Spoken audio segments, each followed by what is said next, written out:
This will quiet your mind in a way nothing else has.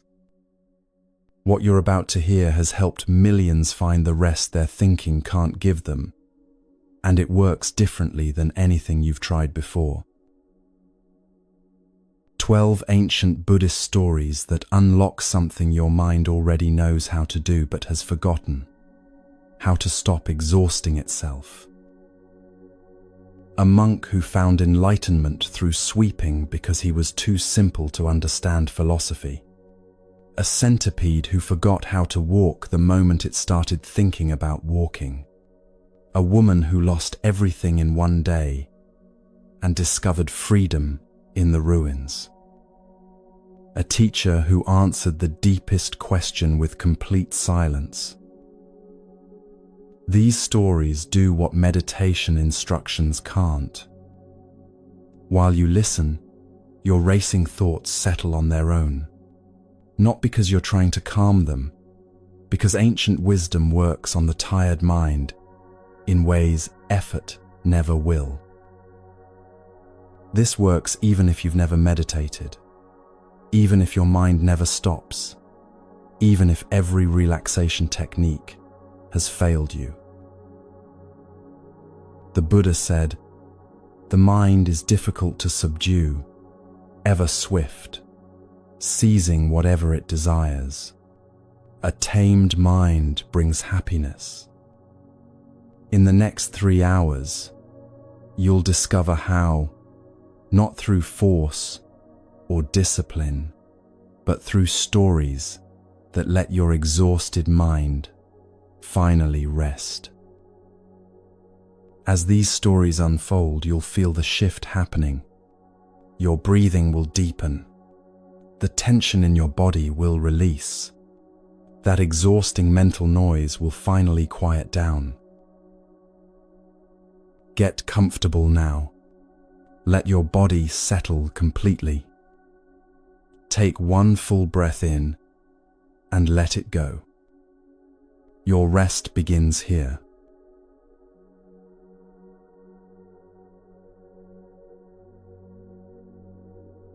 In the mountains of ancient China, there stood a monastery where scholars came to study the deepest teachings of Chan Buddhism.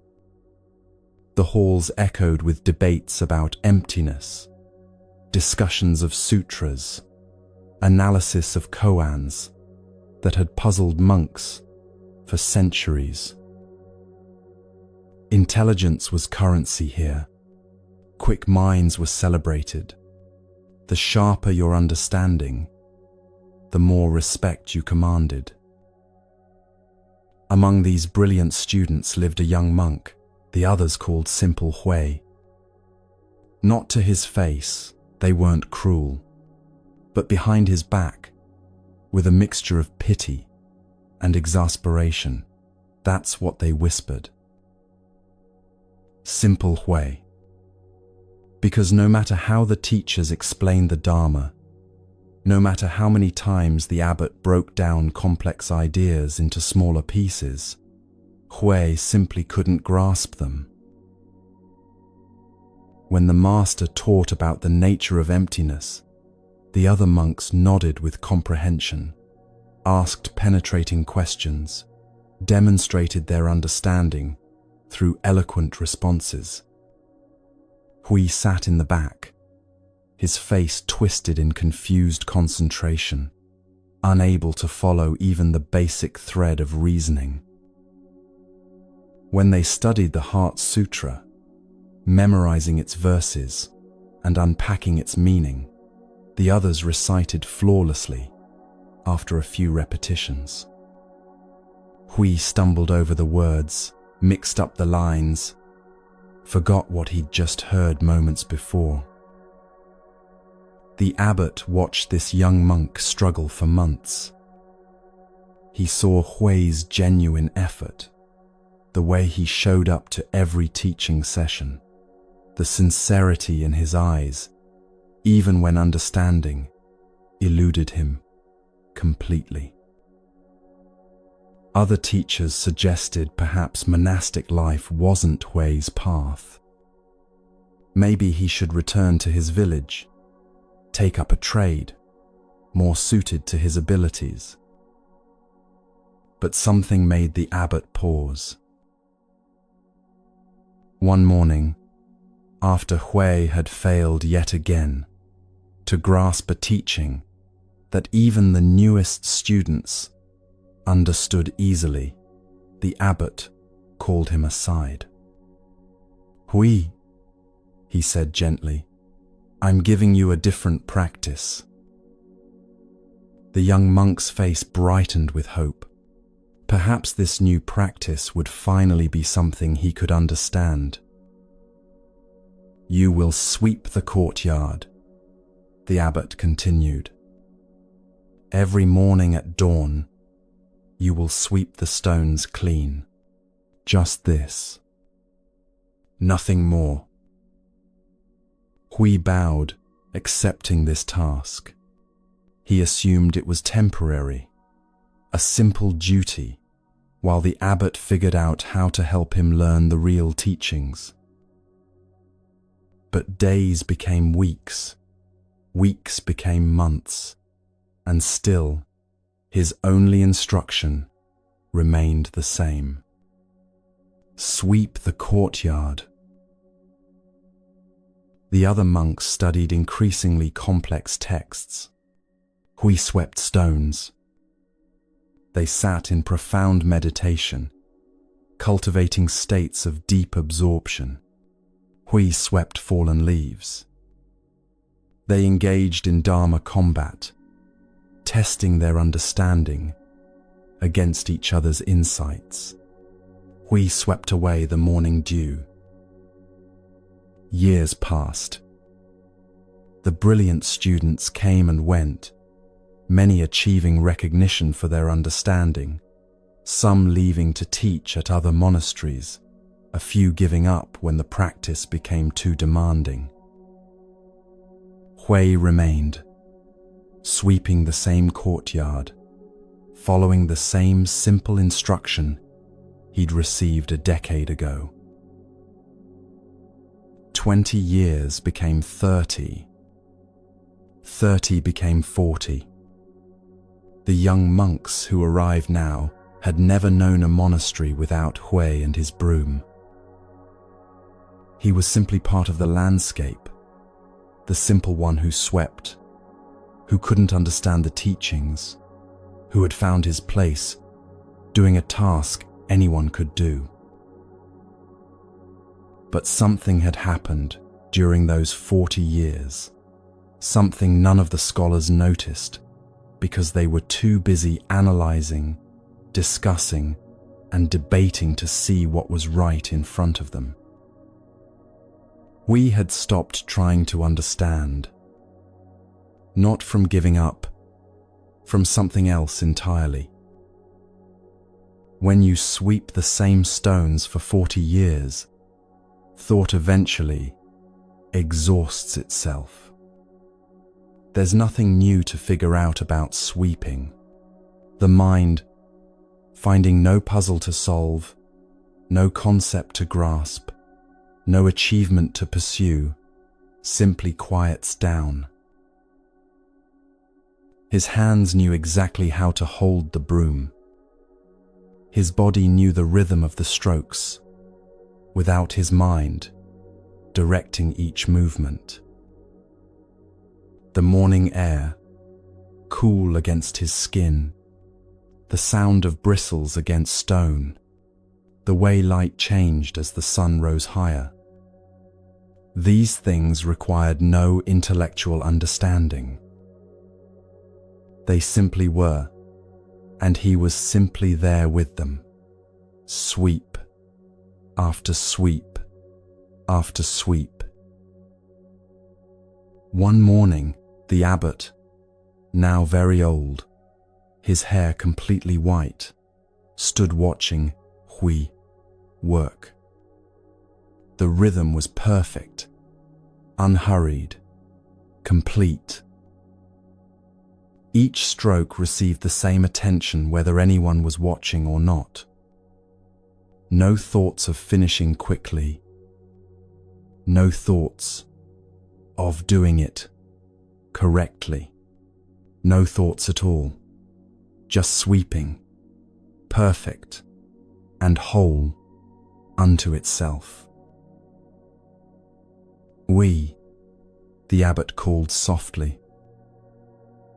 The monk looked up, broom still in hand, present and alert, without the slightest confusion in his eyes.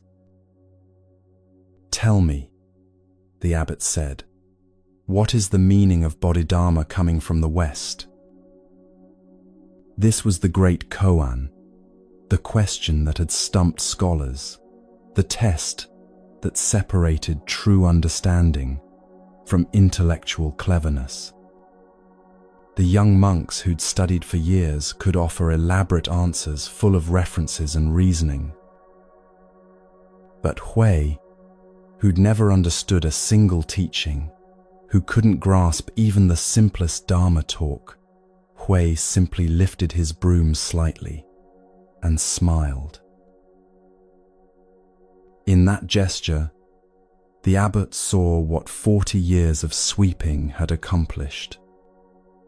Hui hadn't learned about no mind from texts or lectures.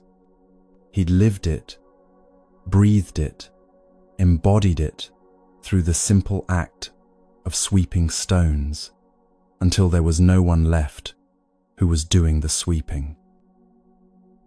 Just sweeping itself, happening perfectly, completely, without the exhausting interference of a mind trying to understand or achieve or become.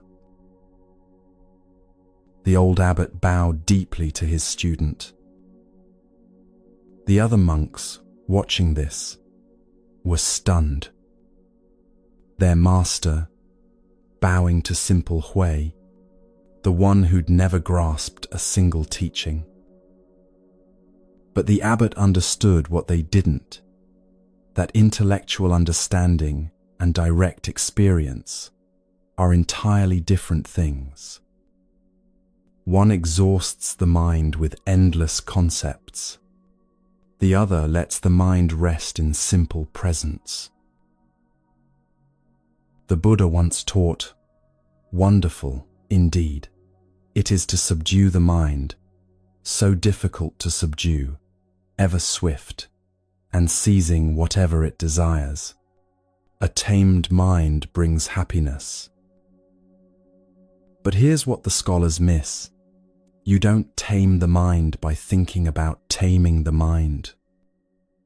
You tame it by giving it something so simple, so complete, so utterly without complexity, that it has nothing left to grasp at, nothing left to figure out, nothing left to do, except finally rest.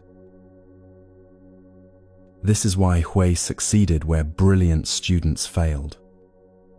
They were trying to understand their way to freedom. He was simply sweeping. They filled their minds with concepts about emptiness. He emptied his mind by giving it 40 years of the same simple task. They knew all about meditation, could describe the stages of concentration, could debate the fine points of practice. He just swept, and in that sweeping, found what all their knowledge pointed toward, but couldn't deliver. Your own mind is probably doing right now what those scholar monks spent their lives doing, trying to figure things out, analyzing, comparing, evaluating, planning, listening to these words while simultaneously thinking about them, judging whether this story is useful, wondering if you're understanding correctly, checking whether you're relaxing the right way. This is the peculiar trap of human consciousness. We think about our thinking. We watch ourselves experiencing. We evaluate our own evaluations.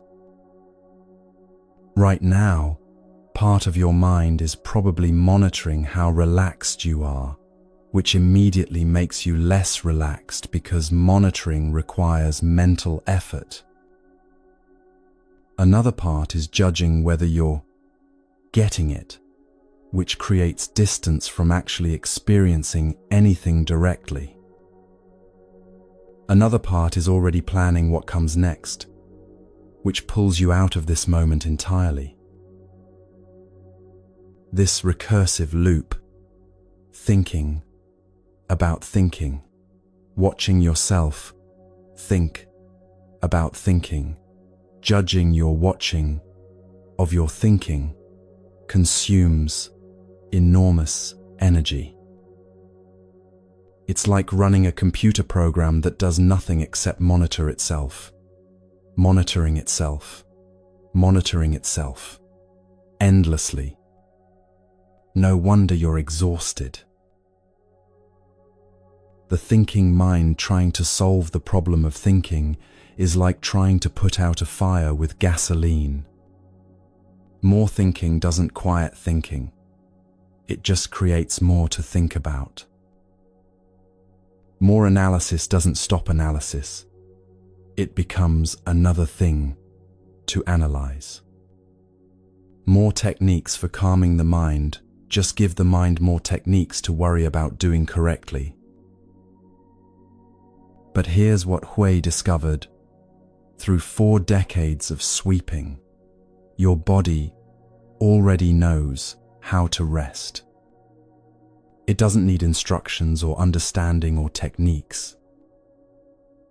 When you give it something simple enough, concrete enough, immediate enough, the thinking mind has nothing to grab onto. It can't analyze sweeping for 40 years because there's nothing there to analyze. It can't figure out the right way to sweep because there's just sweeping happening, complete in itself. This isn't about becoming simple or giving up intelligence. It's about recognizing that intellectual understanding and direct experience are different paths, and sometimes the smartest thing the thinking mind can do is stop trying to think its way to peace. Those brilliant scholar monks knew everything about Buddhism. They could explain emptiness, discuss non-attachment, describe meditation states with precision. But knowing about rest and actually resting are not the same thing. Knowing about freedom and being free are entirely different. And sometimes, perhaps most times, the direct path is the one that bypasses knowing altogether. When your mind stops trying to figure everything out, something remarkable happens. Not dramatic, not special, just the quiet recognition that you don't need to understand everything to experience it fully. You don't need to analyze peace to feel it. You don't need to master rest to rest. You just need to stop making it complicated. Hui spent 40 years with a broom, and in that simplicity, found what decades of complex study couldn't deliver. What's your broom? What's the simple, immediate, utterly non-complex thing your thinking mind has been overlooking because it seems too ordinary to matter? Maybe it's the rhythm of your breathing right now. Maybe it's the weight of your body against whatever surface holds you. Maybe it's the simple fact of being here, listening, without needing to understand or achieve or become anything different than what you already are.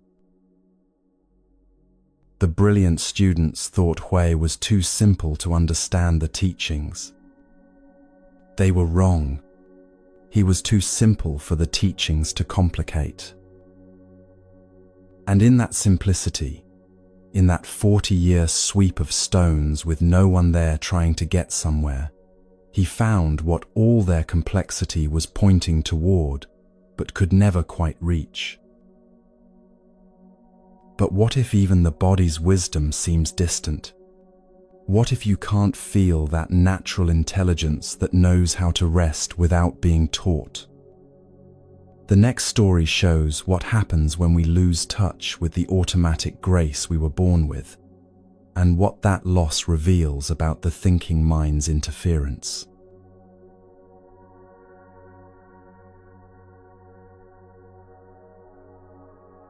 There once lived a centipede who moved through the forest floor with effortless grace. 100 legs working in perfect harmony, flowing like water over rocks and roots and fallen branches.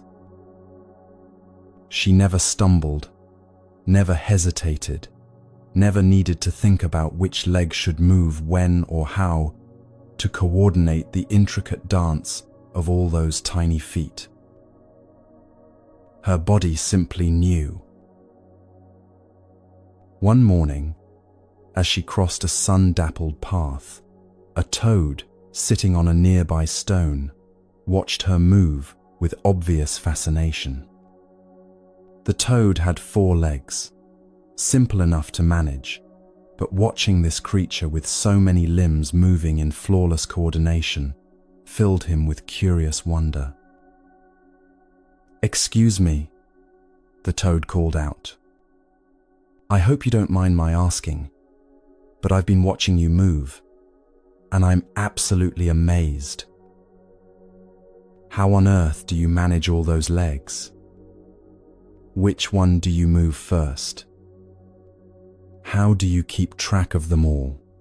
How do you know which leg goes forward when?" The centipede stopped. For the first time in her life, she considered the question. How did she manage all those legs? Which one did move first?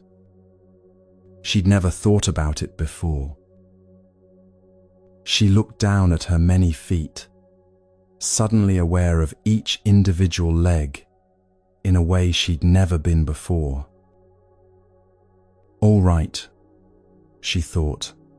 "Let me figure this out. I'll start with the front right leg, or should it be the front left? And then, which one comes next? The one directly behind it, or the one on the opposite side?" She tried to move forward, but now her mind was directing traffic. Front right leg. Go. Wait. Now which one? The second right? The first left? She attempted a step, and several legs moved at once, while others remained frozen, creating an awkward stumble. She tried again, thinking harder, concentrating more intensely on the sequence. If the front right goes first, then logically the second left should follow, then the third right, creating a diagonal wave pattern, or is it supposed to be sequential pairs? Her legs tangled together. She lost her balance and collapsed in a confused heap of limbs. The toad hopped closer, concerned. "Are you all right? I didn't mean to cause any trouble." The centipede lay there, utterly paralyzed, her mind racing through calculations and sequences and patterns, trying desperately to figure out consciously what her body had done automatically for her entire life. The more she thought about it, the more impossible it seemed. 100 legs. How had she ever managed them all? This is what happens when thinking enters what the body already knows how to do. Your body performs miracles every moment without asking your mind for permission or instructions. Your heart beats roughly 100,000 times each day, adjusting its rhythm without you deciding when to speed up or slow down. Your lungs breathe in, perfect response to your oxygen needs. None of this requires your thinking mind's involvement. In fact, your thinking mind couldn't manage these processes even if you wanted it to. The complexity would overwhelm you instantly, just like it overwhelmed the centipede. But we do this all the time with things the body knows how to do naturally. A musician practices until her fingers know exactly where to go, the music flowing through her hands without conscious thought. Then she performs in front of an audience, and suddenly she's thinking about each note, watching her fingers, evaluating her playing, and the natural flow stutters and breaks. Have you ever been walking downstairs and suddenly become conscious of the process? You start thinking about each step, where to place your foot, how to shift your weight, and immediately you become clumsy, almost stumbling over something you've done thousands of times without any difficulty. This is what your thinking mind does to rest. The Buddha taught this when he said the trained mind and untrained mind operate completely differently. The untrained mind constantly interferes, inserting commentary, demanding control, trying to manage what doesn't need managing.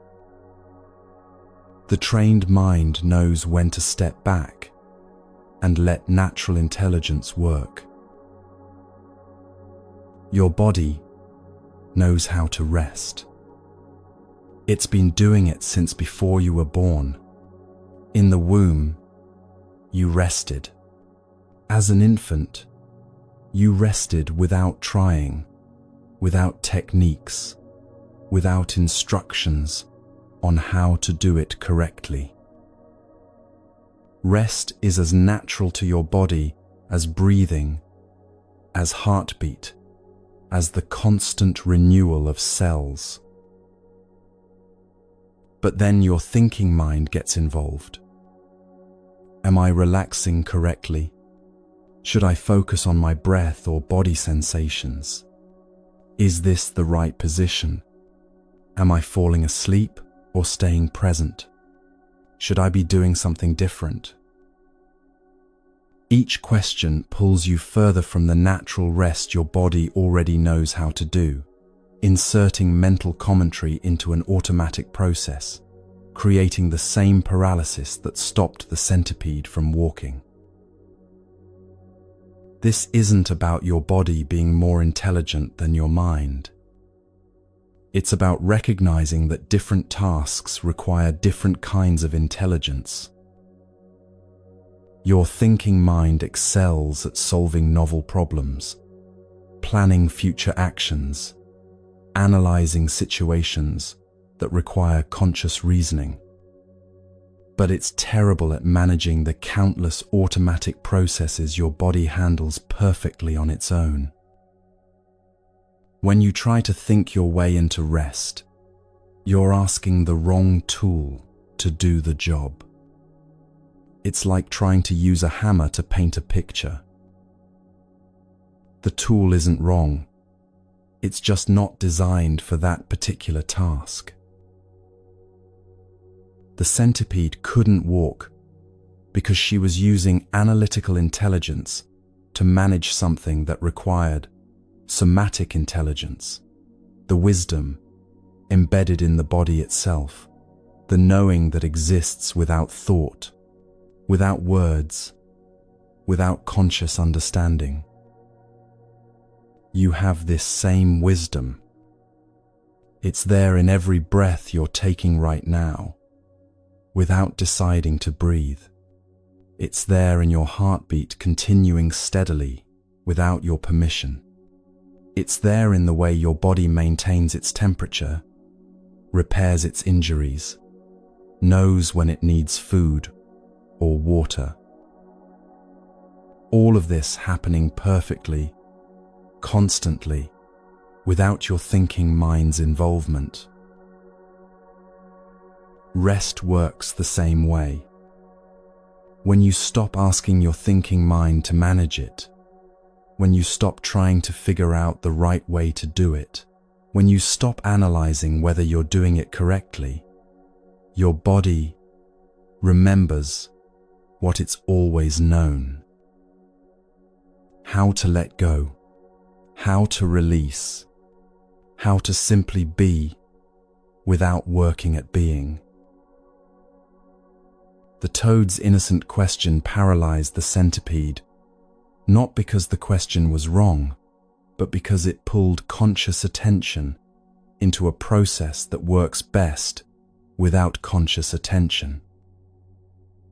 Your own mind does this constantly, pulling conscious attention into automatic processes, inserting analysis into natural flow, demanding understanding where simple doing is enough. But here's what the story reveals. The centipede wasn't actually broken when she couldn't walk. Her legs still worked perfectly. Her body still knew exactly what to do. The only thing blocking her natural movement was the thinking mind's insistence on understanding and controlling what had always worked fine without understanding or control. The moment she stopped trying to figure it out, the moment she let her analytical mind step back and her body's intelligence take over again, she walked. Not because she learned anything new, not because she finally understood the correct sequence, but because she stopped interfering with what her body already knew. Your tired mind isn't tired because something is wrong with you. It's tired because it's been trying to consciously manage things that work better without conscious management. It's been trying to think its way into states that emerge naturally when thinking stops trying so hard. Right now, your body knows how to rest. It's already doing it in 1,000 ways. Your breathing deepening slightly, your muscles releasing tension you didn't know you were holding, your nervous system shifting toward calm. None of this requires your thinking mind's help. In fact, the more your thinking mind tries to help, the more it interferes with what's already happening naturally. Sometimes the deepest truths require no words at all. No explanation, no analysis, no verbal understanding, just direct recognition that bypasses thought entirely. The next story takes us to a moment when the Buddha himself taught this way, pointing to truth through silence rather than speech, showing that what cannot be said is sometimes more powerful than anything words could convey.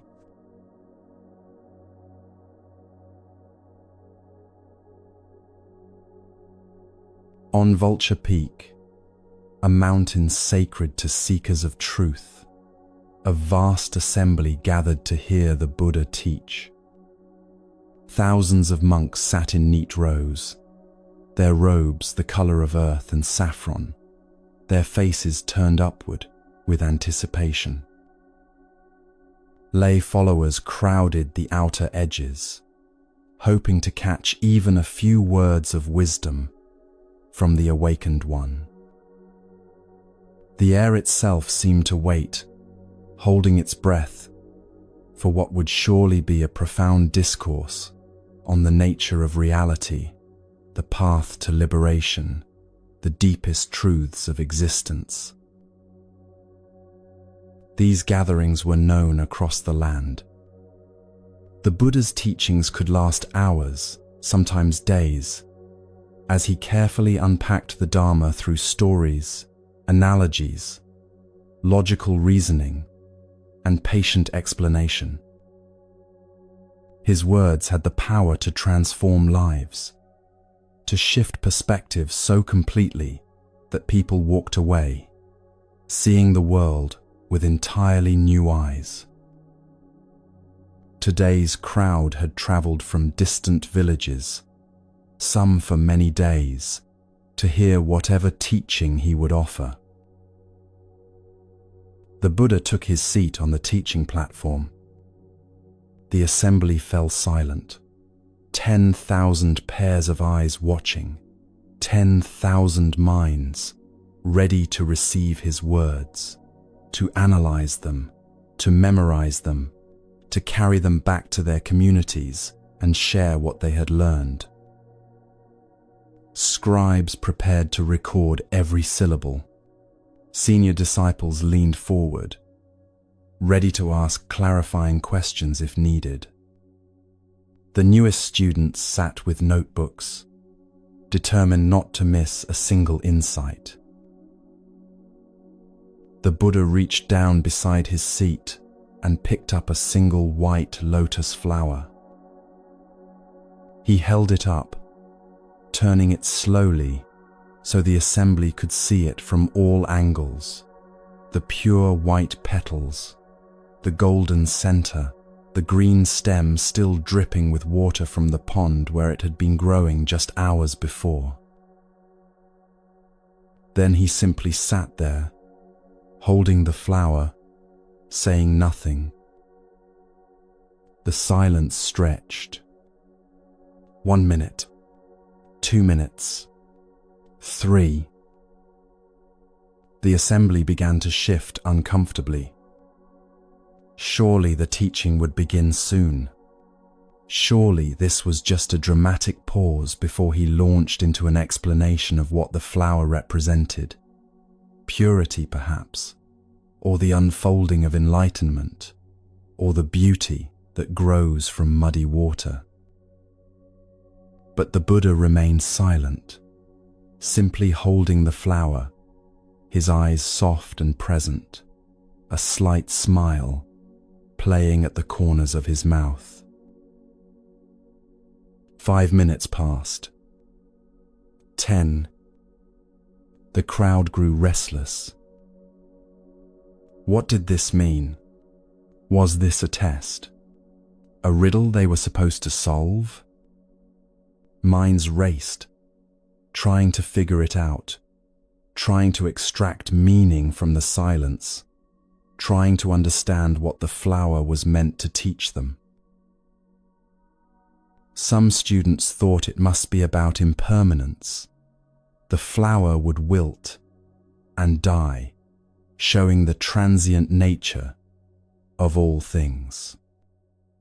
Others thought it represented Buddha nature, the inherent purity that exists in all beings, despite growing in the mud of suffering. Still, others constructed elaborate interpretations, involving the petals as the eightfold path, or the stem as the connection between earth and enlightenment. Their minds worked furiously, building concepts, creating frameworks, trying to translate the simple gesture into words they could understand, analyze, and remember. And then, in the midst of all this mental activity, one person in the vast assembly smiled. Mahakashyapa, sitting quietly in the third row, suddenly smiled, not the smile of someone who has figured out the answer to a puzzle, but the smile of someone who has seen something directly, without the interference of thought, without the need for explanation. The Buddha saw this smile and nodded. I have the treasure of the true Dharma I, the marvelous mind of nirvana, the true form without form, the subtle gateway of the Dharma. It does not depend on words and letters, but is a special transmission outside the scriptures. This I entrust to Mahakashyapa. The assembly was stunned. What had just happened? What had Mahakashyapa understood that they had missed? They had all seen the same flower, heard the same silence. What was there to get? But that was exactly the point.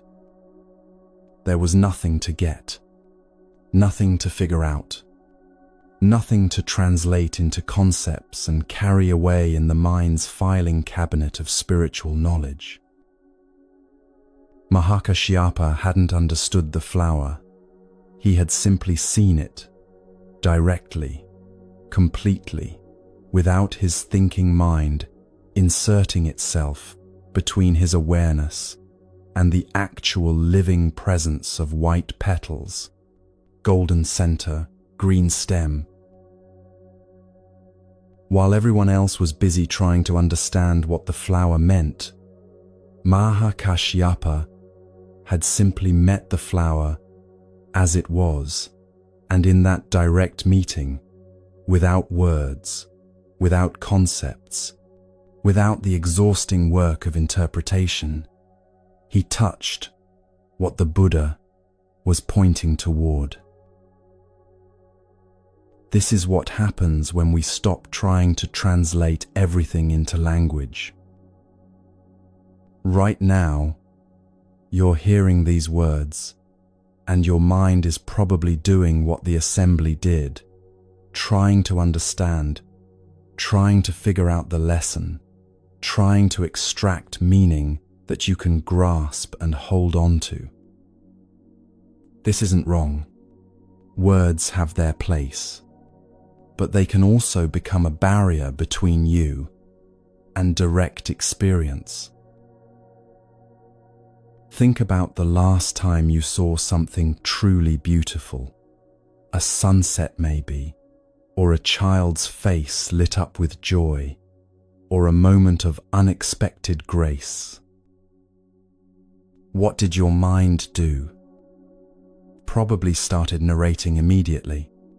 That's beautiful, it said, already one step removed from actually seeing.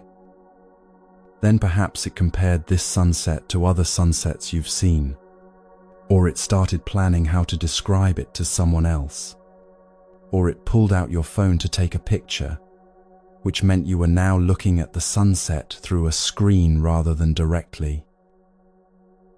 Each of these moves, labeling, comparing, narrating, capturing, pulls you out of direct experience and into thinking about experience. The thinking isn't bad, but it's also not the same as actually being present with what's right in front of you. The Buddha could have given a brilliant discourse about the lotus flower. He could have explained its symbolism, connected it to various aspects of the Dharma, created a framework for understanding that would have given the assembly something to study and debate for years. And they would have loved it, because thinking minds love having something to think about, something to analyze, something to understand. But he didn't do that. He just held up the flower, because some truths cannot be spoken, not because they're mysterious or hidden, but because the moment you put them into words, you've already moved away from the direct experience they're pointing toward. There's an intelligence that recognizes truth before thought labels it. You know this intelligence You use it all the time, without realizing it. A baker's hands know when dough is ready. Not because the baker is thinking about gluten development and hydration ratios, but because 10,000 batches have taught her hands to feel the exact texture, the subtle resistance, the way properly developed dough responds to pressure. She knows through her hands, directly, before any words form in her mind. A musician's fingers find the right notes without conscious direction. Her hands have practiced so many times that they know the geography of the instrument better than her thinking mind could ever map it. The music flows through her fingers, not because she's thinking about which key to press next, but because her body has learned the language of melody and her hands speak it fluently. A woodworker feels how the grain wants to be cut. His hands recognize the wood's resistance, know when to apply more pressure and when to ease back, sense the difference between working with the material and fighting against it, all without verbal thought, all through direct physical knowing. This is the same kind of knowing Mahakashyapa had when he saw the flower. Not conceptual understanding that can be explained in words, but direct recognition that bypasses language entirely. Your hands have been practicing this all along.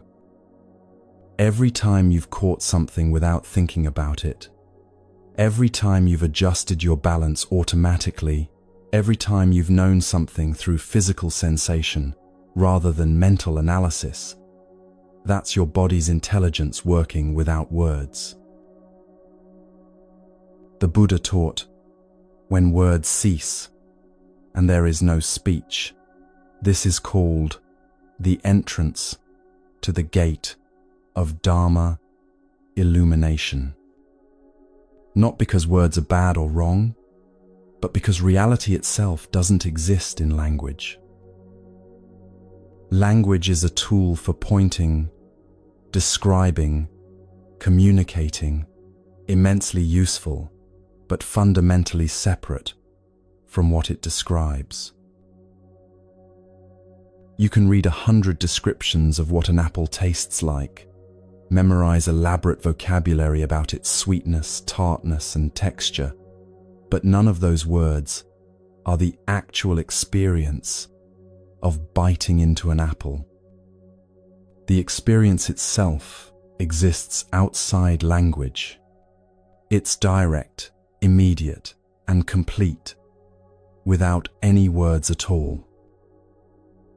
This matters for your tired mind because language is exhausting. Every word requires mental processing.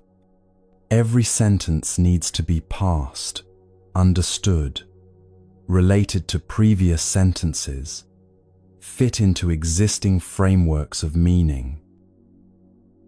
Every explanation demands that you follow along, check your understanding, make sure you're getting it right.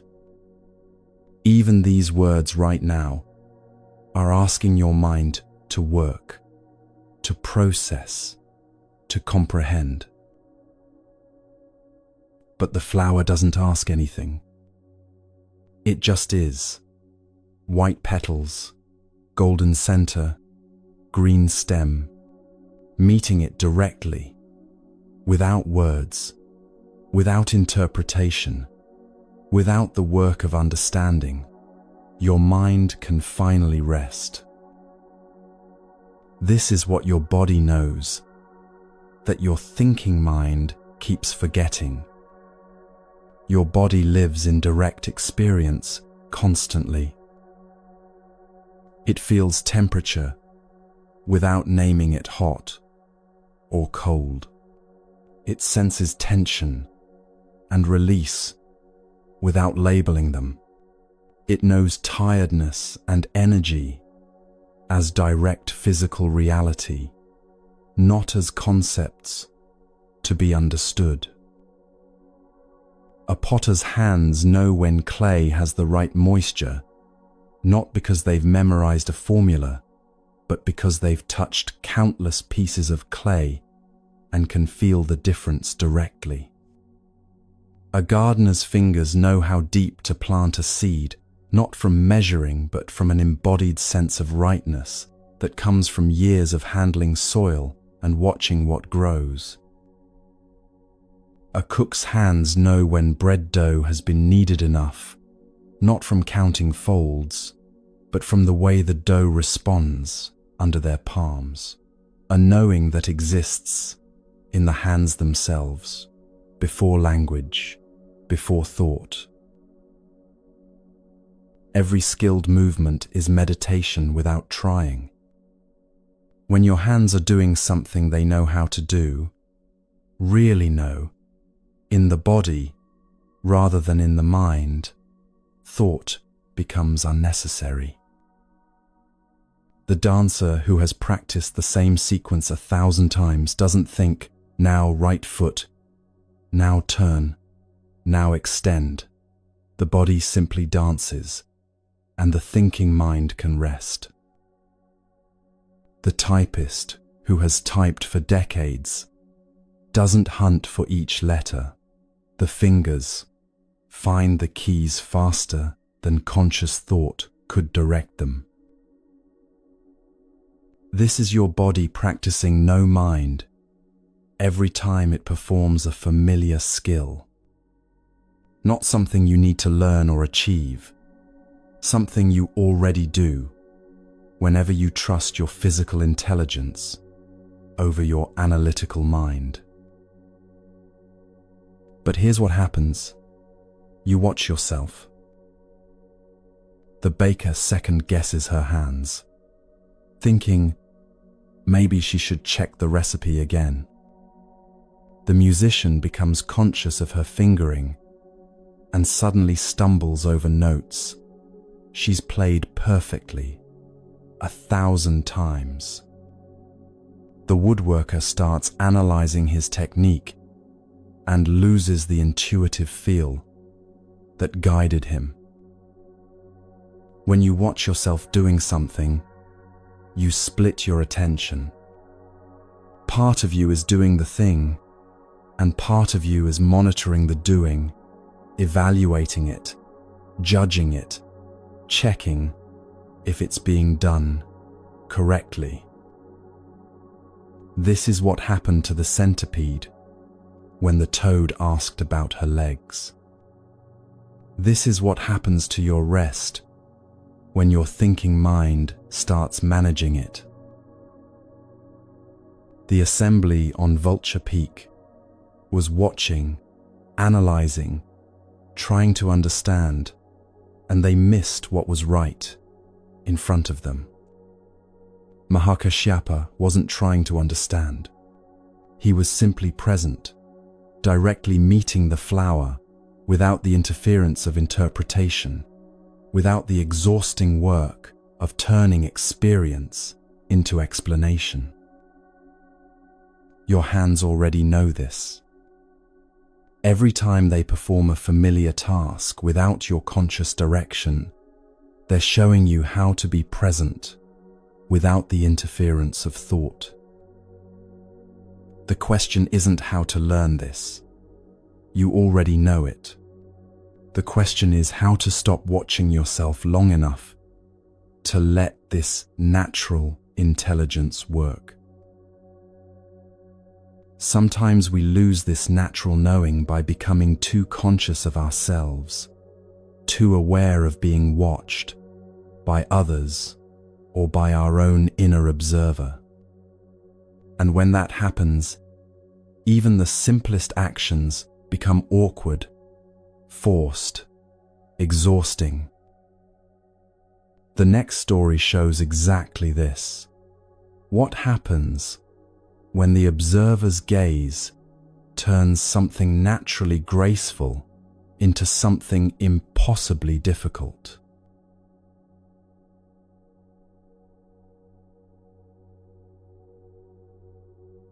Sona was born without sight. He entered the world the way all infants do, crying, breathing, hungry for milk, but his eyes never registered the faces leaning over him, never tracked movement across a room, never learned to distinguish his mother's features from shadows on the wall. Darkness was not something he experienced as the absence of light. It was simply the way his world was, complete and whole, requiring no comparison to anything else. As a child, he learned to navigate through sound and touch, and the subtle vibrations that sighted people never notice, because their eyes give them information first. He knew his mother's approach by the particular rhythm of her footsteps, could distinguish his father's breathing from his brother's, felt the warmth of sunlight on his skin without needing to see its source. His world was rich with texture, temperature, sound, and sensation, a complete reality that never felt limited because he'd never known it any other way. When he heard about the Buddha's teaching, something in those words spoke to him. Not because he could see some vision of enlightenment, but because the Dharma described a way of knowing that matched how he already experienced life, directly, through immediate contact, without the interpretations that eyes so often impose. He went to the monastery and asked to become a monk. The other monks exchanged uncertain glances. How could someone who couldn't see learn the Dharma? How would he read the texts, observe the proper forms, navigate the practices that seemed to require sight at every turn? But the Buddha welcomed him without hesitation. The Dharma is not found in texts alone, he said. It's found in direct experience, which Sona already knows intimately. The teaching began not with scrolls or visual demonstrations, but with sound. A senior monk would speak the teachings aloud, slowly, clearly, and Sona would listen with an attention that sighted students rarely achieved. When others' eyes wandered to movements in the room, to the play of light through windows, to the faces of fellow students, Sona's full awareness rested in the words themselves, their meaning, their rhythm, their subtle implications. He learned the Four Noble Truths through feeling them in his own experience. Suffering, he knew it not as a concept, but as the actual sensation of discomfort, frustration, the wanting things to be different than they were. The cause of suffering, he felt how his mind created stories about his blindness, wishing he could see, comparing himself to sighted monks, building elaborate narratives of limitation. The end of suffering, he experienced directly what happened when those stories quieted, when wanting ceased, when the mind simply rested in what was actually present rather than what it imagined should be present. Touch became his primary teacher. His hands learned the textures of everything, the smoothness of polished meditation beads, the rough grain of wooden prayer wheels, the particular way robes folded, the shapes of offering bowls, the living warmth of another person's hand in greeting. Through touch, he understood impermanence directly. He could feel how everything changed, temperature shifting throughout the day, surfaces wearing smooth under repeated contact, his own body aging and transforming.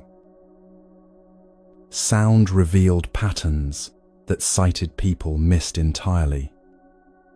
He could hear the difference between someone walking with confidence and someone moving with uncertainty, between genuine laughter and polite performance, between words spoken from deep understanding and words merely repeated from memory.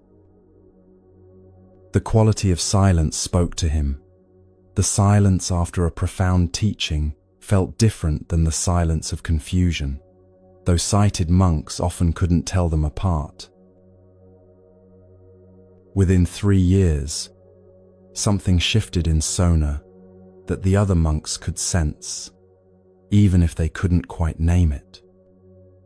He carried a quality of complete presence that even senior practitioners envied. When he sat in meditation, there was no sense of him trying to get somewhere or achieve something.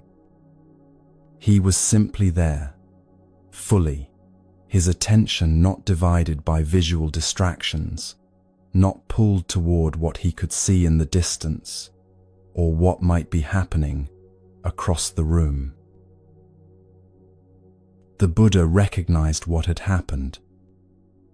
Sona had become an arahant, one who has fully awakened, whose mind no longer creates unnecessary suffering, who lives in direct contact with reality as it actually is. But here's what surprised the other monks most. When they asked Sona to teach, expecting he would speak about accepting limitations or making the best of difficult circumstances, he said something completely different. Sight can be the greatest obstacle to seeing clearly, he told them.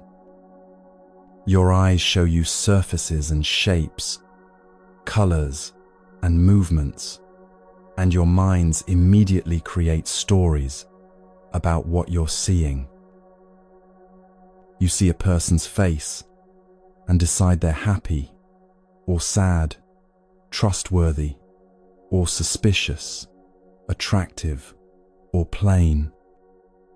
You see an object and label it valuable or worthless, desirable or disposable.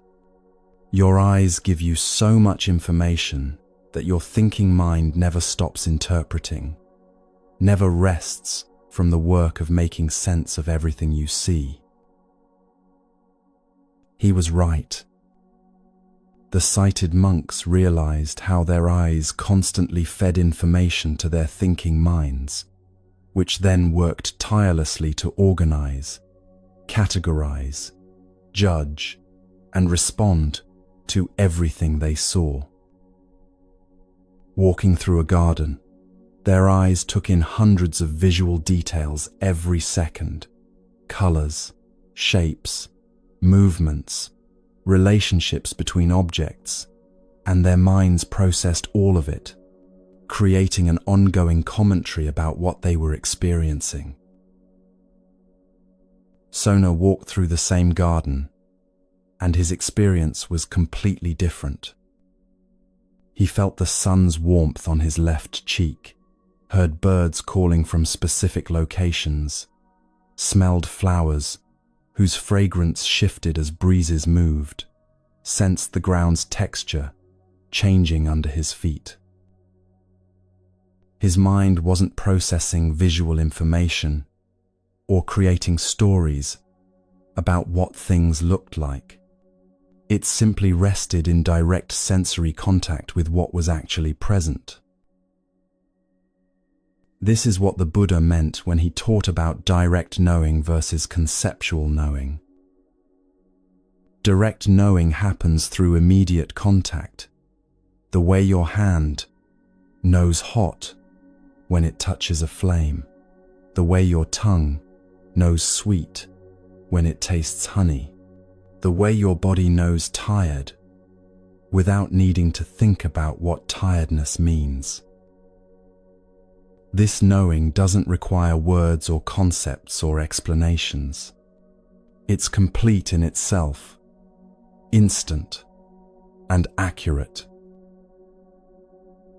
Conceptual knowing happens through the thinking mind's interpretation of experience.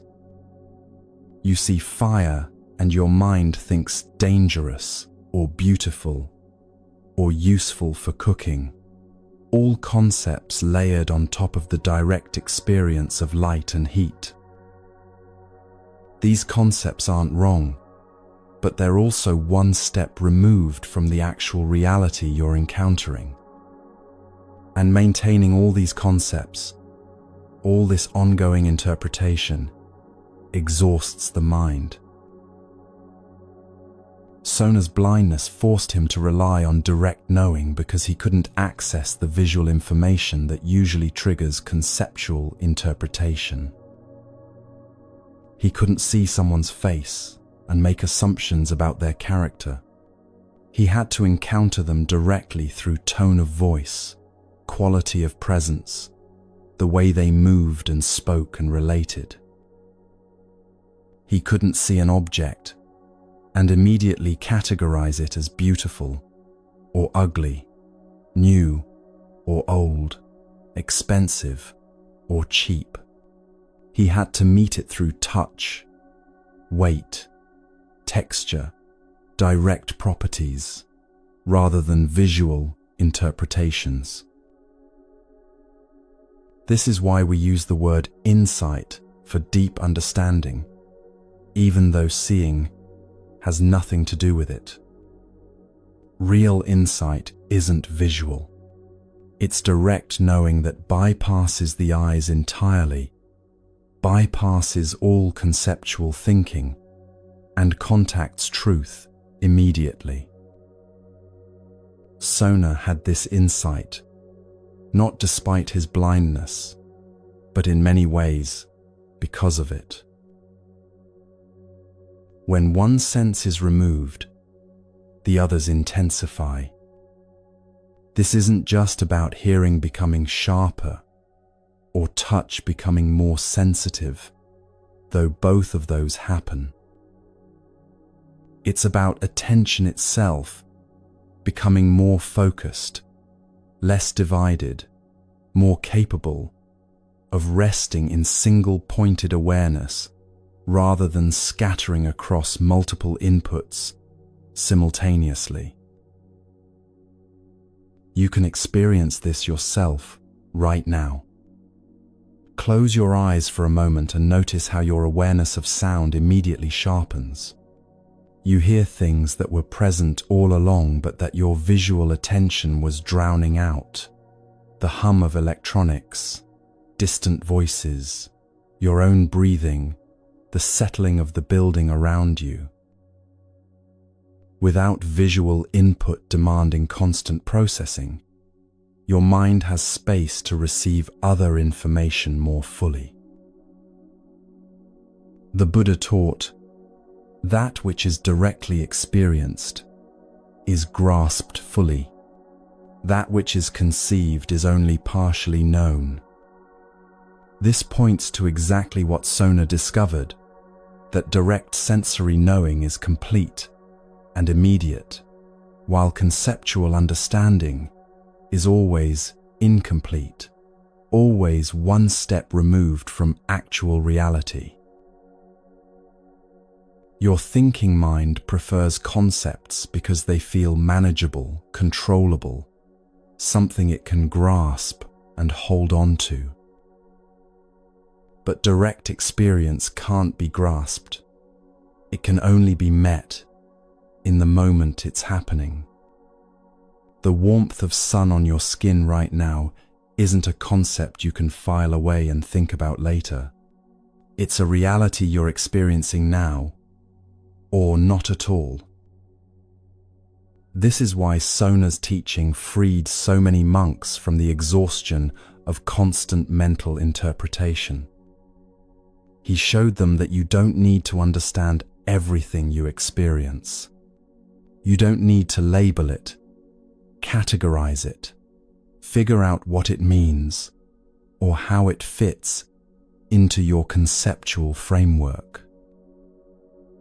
You can simply be present with the direct knowing that happens through your senses before thought begins its commentary. Your body does this naturally all the time. Your skin knows temperature without thinking, "This is 72 degrees." Your ears know sound without thinking, "This frequency is 440 hertz." Your nose knows fragrance without thinking, "This is the molecular structure of rose oil." All of this direct knowing happens instantly, completely, accurately, and it requires zero mental effort. The exhausting part is what comes after, the thinking mind's insistence on interpreting, explaining, relating this direct experience to everything else it knows, building elaborate conceptual structures on top of simple sensory reality. Sona lived in direct knowing because his blindness gave him no choice. But you have this same capacity. Right now, your body is providing direct knowing about everything it's touching, hearing, feeling. The question is whether your thinking mind will let you rest in that direct knowing, or whether it will immediately start its interpretive work, building concepts and stories that pull you away from immediate reality. Insight, real insight, the kind that frees the mind from its exhausting patterns, comes not from seeing more, but from resting in the direct knowing that's always available beneath conceptual interpretation. This is what Sona taught, and this is what his blindness paradoxically allowed him to see more clearly than those with perfect vision. Yet so often we freeze when observed, losing the natural flow of direct knowing the moment we become conscious of being watched. The next story reveals exactly this, how the observer's gaze, whether from others or from ourselves, can paralyze what moves perfectly when left alone.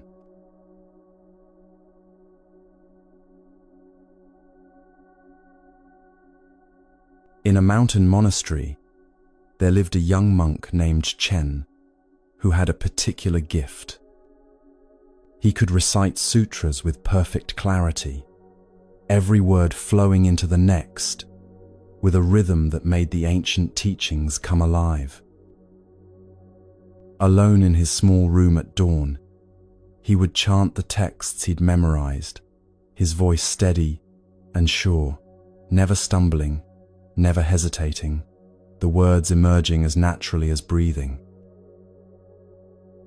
His roommate often woke to the sound of these morning recitations and marveled at Chen's flawless delivery. The words came so smoothly, so effortlessly, that it seemed Chen had been born knowing these texts, rather than having spent years memorizing them. But there was something strange. During formal ceremonies, when the entire monastery gathered and monks took turns reciting before the assembly, Chen would volunteer eagerly, confident in his ability. Yet the moment he stood before the group, something happened. His voice would shake. He'd lose his place. Words that flowed perfectly in private would tangle in his mouth, and he'd stumble through passages he knew by heart, his face flushing with embarrassment as he struggled to the end. This happened repeatedly. Perfect in solitude, paralyzed before others. Chen couldn't understand it. The words hadn't changed. His knowledge hadn't disappeared.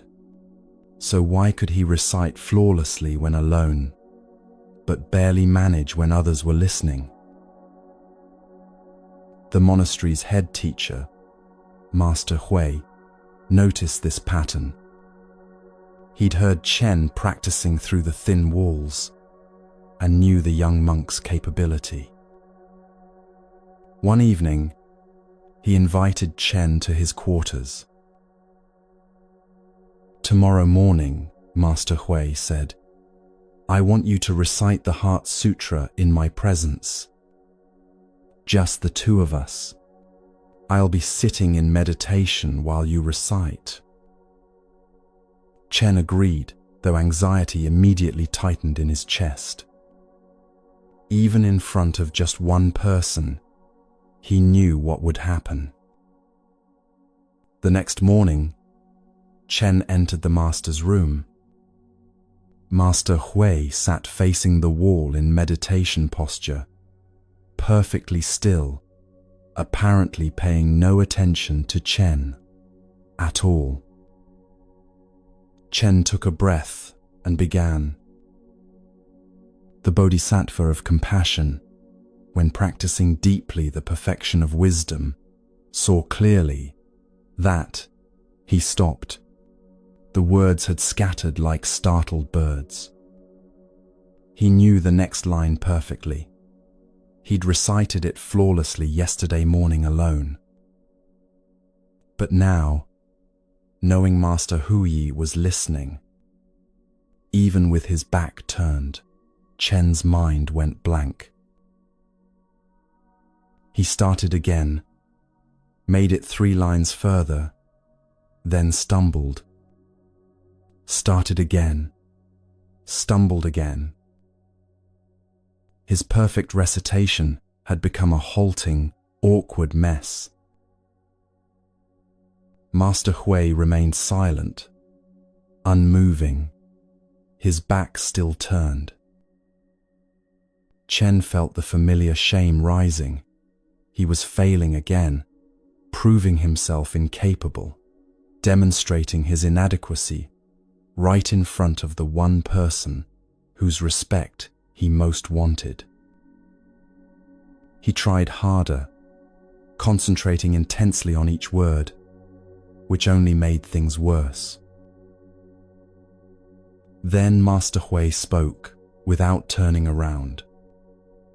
"Chen, who is reciting right now?" The question was so unexpected that Chen forgot to be nervous for a moment. "I am, Master," he answered. "And who is listening to you recite?" "You are, Master." "And who else is listening?" Chen paused. "No one else is here, Master." "Look more closely," Master Hui said gently. "Who else is listening?" And suddenly, Chen saw it. He was listening, not just reciting, but simultaneously listening to himself recite, judging how he sounded, evaluating his performance, monitoring for mistakes, comparing this recitation to how it should sound. Part of him was speaking while another part was watching the speaking, criticizing it, anticipating failure, creating the very stumbling it feared. "I'm watching myself," Chen said quietly. "Yes," Master Hui replied. "And this watching, this is what tangles your words. When you recite alone, there's just reciting. When you recite before others, there's reciting, and also someone watching the reciting, judging it, trying to control it. This split divides your attention and fractures the natural flow." He continued, still facing the wall. "Now recite again, But this time, forget that I'm here. Forget that you're here. Let there be only the words themselves, arising and passing like clouds moving across the sky. Chen closed his eyes.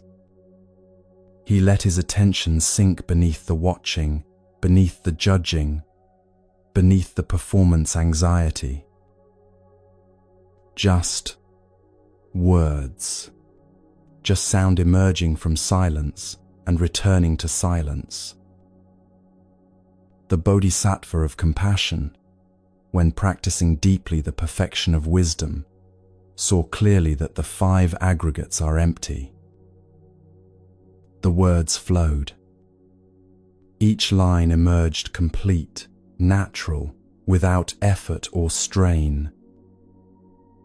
Chen recited the entire sutra perfectly, and when he finished, he realized he'd completely forgotten Master Hui was there, forgotten to monitor his performance, forgotten to watch himself doing it. There had been only the recitation itself, whole and undivided. This is what happens when the watcher steps back. You have this watcher too, that part of your mind that simultaneously experiences and observes the experiencing, that lives your life while also monitoring how well you're living it. Right now, part of you is listening to these words, while another part is watching you listen, judging whether you're paying attention correctly, evaluating whether you're relaxed enough, checking if you're understanding properly. This split happens constantly. You're having a conversation while simultaneously watching yourself have it, monitoring your words, judging your responses, wondering what the other person thinks of you. You're walking down the street while watching yourself walk, aware of how you look, adjusting your posture, managing your appearance. You're trying to relax while watching yourself try to relax, evaluating how well you're doing at relaxing, which makes actual relaxation impossible. The Buddha taught about this when he spoke of self and not self. He said, "That which is inconstant is suffering. That which is suffering is not self. That which is not self should not be clung to as, this is mine, this is me, this is myself." This points to the exhausting habit of creating a separate self, a watcher that stands apart from experience and tries to manage it. But here's the peculiar thing about this watcher. It thinks it's helping you. The watcher believes its job is protection. By constantly monitoring your performance, it thinks it's keeping you from embarrassment, failure, or rejection. By judging your actions, it believes it's ensuring you do things correctly. By maintaining vigilant awareness of how others perceive you, it imagines it's safeguarding your social standing. But watch what actually happens. Chen's watcher, trying to help him recite perfectly, created the very stumbling it was trying to prevent. The athlete's watcher, trying to ensure good performance, creates the tension that blocks natural movement. Your watcher, trying to help you relax, creates the self-consciousness that makes relaxation impossible. The watcher consumes enormous energy because it never rests. Even during sleep, it maintains some level of vigilance, which is why you wake up tired even after 8 hours of rest. It's constantly dividing your attention, part experiencing, part watching the experiencing, part judging the watching of the experiencing in an endless, recursive loop. This is why simple tasks become difficult when you're self-conscious. Walking is effortless until you're aware of being watched. Then suddenly, you're not sure what to do with your arms or whether your stride looks normal. Conversation flows naturally until you become conscious of being evaluated. Then every word feels forced and awkward. Even breathing becomes labored when you're monitoring it, trying to breathe correctly instead of letting breath happen on its own. The split between experiencer and observer creates exhaustion because you're essentially trying to be in two places at once, living your experience while simultaneously standing outside it, judging how well you're living it. No wonder you're tired. But here's what Master Hui understood and what Chen discovered in that moment of perfect recitation. The watcher isn't actually a separate entity. It's a habit of attention, a pattern the mind has learned, a way of relating to experience that can be set down. When Chen forgot Master Hui was there, forgot he was performing, forgot to monitor and judge and control, the watcher dissolved, not because he fought against it, but because his attention dropped beneath it entirely. There was just reciting happening, complete in itself, without anyone standing apart from it trying to manage how it was happening. This is what rest actually is, not a state you achieve, but what naturally emerges when the watching stops. When there's no one monitoring whether you're resting correctly, no one judging your relaxation, no one maintaining vigilant awareness of how it's going, then rest simply happens. The way Chen's recitation simply happened when the watcher stepped back. You've experienced this yourself. Those rare moments when you're so absorbed in something that self-consciousness disappears entirely, maybe during a conversation that becomes so engaging you forget to monitor your words, or while doing something you love so much, you lose track of time and evaluation falls away completely. In those moments, the split between experiencer and observer collapses, and you're simply present, whole, undivided. This wholeness isn't something you need to create or achieve.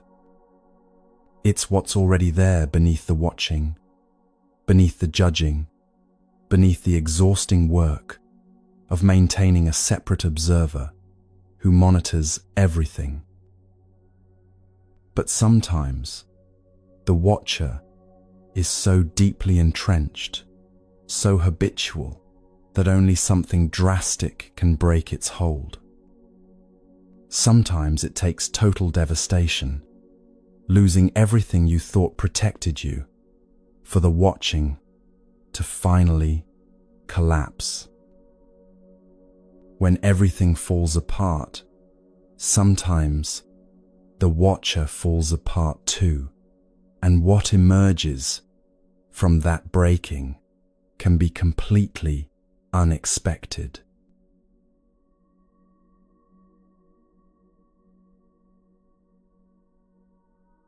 Ubiri had been a courtesan in her earlier life, admired throughout the city for her beauty and grace. But those years felt distant now, almost as if they'd happened to someone else entirely. What mattered, what consumed her entire world, was her daughter Jiva, a girl whose laughter could brighten any room, whose small hand fit perfectly in hers, whose very existence had transformed Ubiri from a woman focused on appearance and status into someone capable of pure, unconditional love. Then fever came, the kind that burns through a child's body faster than anyone can stop it. Ubiri tried everything: healers, herbs, prayers, desperate bargains with any force that might be listening. Nothing worked. Within 3 days, Jiva was gone, her small body growing cold in Ubiri's arms as the morning light came through the window. They took Jiva to the burning ground on the city's edge, that place where bodies turned to smoke and ash, where the dead were released back into the elements they'd come from. Ubiri watched the flames consume her daughter's form, watched the smoke rise and dissipate into empty air, and something inside her broke that would not mend. She began going to the burning ground every day. Not to the place where Jiva's ashes had been scattered. That spot was unmarked, impossible to locate among all the other ashes, all the other grief that had soaked into that ground over countless years. But Ubiri went there anyway, wandering among the funeral pyres and cremation sites, calling her daughter's name. Jiva, my darling Jiva. She called it again and again, her voice raw, her eyes searching for something that couldn't be found, her hands reaching for a child who would never again hold them. People whispered about her, the mad mother, the one who couldn't let go, who'd lost her mind along with her daughter.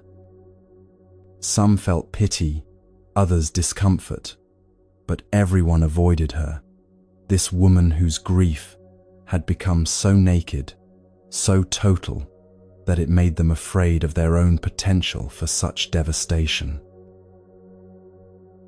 Days became weeks. Weeks became months. Ubiri stopped caring for herself entirely. Her former beauty meant nothing. She barely ate, rarely slept, wore whatever clothes came to hand without thought for their condition. The only thing that existed was her daughter's absence, this hole in the world that she couldn't stop falling into, couldn't climb out of, couldn't even properly name, because naming it would make it real, in a way she couldn't bear. Every morning she returned to the burning ground calling, "Jiva, Jiva," as if her voice might somehow reach across the boundary between life and death, as if her grief might be strong enough to pull her daughter back from wherever the dead go. One morning, the Buddha was walking near the burning ground and heard this crying. He'd heard such cries before. Grief is as common as breathing among those who don't yet understand impermanence, but something in this woman's voice carried a quality he recognized. This wasn't just sadness. This was someone standing at the edge, where the mind breaks, where self-preservation dissolves, where everything that usually holds a person together has come completely apart. He approached her slowly. Ubiri didn't notice him at first, lost in her calling, her searching, her impossible hope that this time her daughter might somehow answer. "Ubiri," the Buddha said gently. She turned, startled to hear her own name, to have someone address her as if she was still a person, rather than just this walking wound of grief. "Which jiva are you crying for?" he asked. The question made no sense to her. "My daughter," she said, confused. "My daughter Jiva." "But which jiva?" the Buddha persisted, his voice still gentle, but insistent. "In this burning ground alone, 84,000 girls named Jiva have been cremated. Which one are you crying for?" The words struck Ubiri like a physical blow. 84,000. 84,000 daughters, 84,000 mothers, 84,000 griefs, exactly like hers, not similar to hers, not comparable to hers, but identical in their unbearable weight, in their sense of unique, world-ending loss. "And not just here," the Buddha continued, his words falling like stones into still water, sending ripples outward that would never stop. "In all your past lives, which daughter are you crying for? The tears you've shed for lost children and lost parents and lost loved ones, if gathered together, they would form an ocean deeper than any sea on earth." Something shifted in Ubiri. Not immediately, not all at once, but like ice, beginning to crack under spring sun. She'd been drowning in the specific, in this daughter, this loss, this unbearable particular grief. She'd made an identity out of being Jiva's mother, and when Jiva died, that identity shattered, leaving her wandering this burning ground, trying to find the pieces, trying to put back together who she'd been. But the Buddha was showing her something else entirely. Not that her grief didn't matter. It mattered absolutely, completely, with the full weight of a mother's love. But that this grief wasn't special, wasn't unique, wasn't setting her apart from all of humanity. It was connecting her to everyone who'd ever lived and lost, everyone who'd ever loved and watched what they loved disappear. "All that we love, we will lose," the Buddha said. "This is the nature of existence. Every meeting ends in parting. Every gathering ends in separation. Every birth ends in death. Not because the world is cruel, but because this is what it means for things to exist at all. They arise, they change, they pass away." For the first time in months, Ubiri stopped calling her daughter's name. She stood there in the burning ground, surrounded by ash and memory and the smoke of other people's losses, and something inside her that had been clenched so tight, it had become her entire identity finally released. This is what extreme suffering can do when it breaks you completely. Most of the time, when pain comes, you try to protect yourself. You build walls, create stories, maintain some core of identity that stays separate from the suffering. This is happening to me, but I am still me underneath it. The watcher remains, monitoring your pain, evaluating your grief, maintaining the separation between the one who suffers and the suffering itself. But Uberi's grief was too total for that. It had dissolved all boundaries, all protection, all sense of a separate self who could stand apart and observe. She'd become her grief entirely.